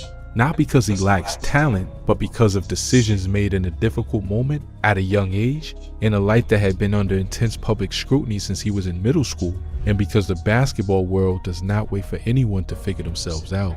At 22 years old, Mikey Williams still has time. There are still chapters left to write, still games to be played, still moments where the talent that made the whole world pay attention could emerge and change the conversation. The next stage of his career is not written yet, but the one thing that is certain is that whatever comes next will need to be earned in a way that the original version of his story never required. Because that version, the easy version, the inevitable version, the version where a kid from San Diego walks straight from high school highlights to an NBA roster with a Puma logo on his shoes, and millions of fans watching every step, that version ended on a spring night in April 2023, and it is never coming back. What comes next is up to him. And that might be the most important thing anyone has said about Mikey Williams in a very long time. If this story hit differently than you expected, drop your thoughts in the comments below. Where do you think this goes from here? Can Mikey Williams still make it to the NBA? Or has that window closed for good? Let us know what you think. Man, he definitely can still make it though. You know what I'm saying? If not, if he don't make it, it's all fine. It's cool. You wanna know? Go to Streaming University. You know what I'm saying? Guys, the Streaming University, bro. Talk to Cassidy, you know what I'm saying? Make some content, bro. See us in 4 years at Streaming University. God. Hey. Shit. Alright, y'all. Hope y'all like and subscribe, man. Bro, I'm finna get up out of here. Shit, I'm getting tired. God damn it. Out of here.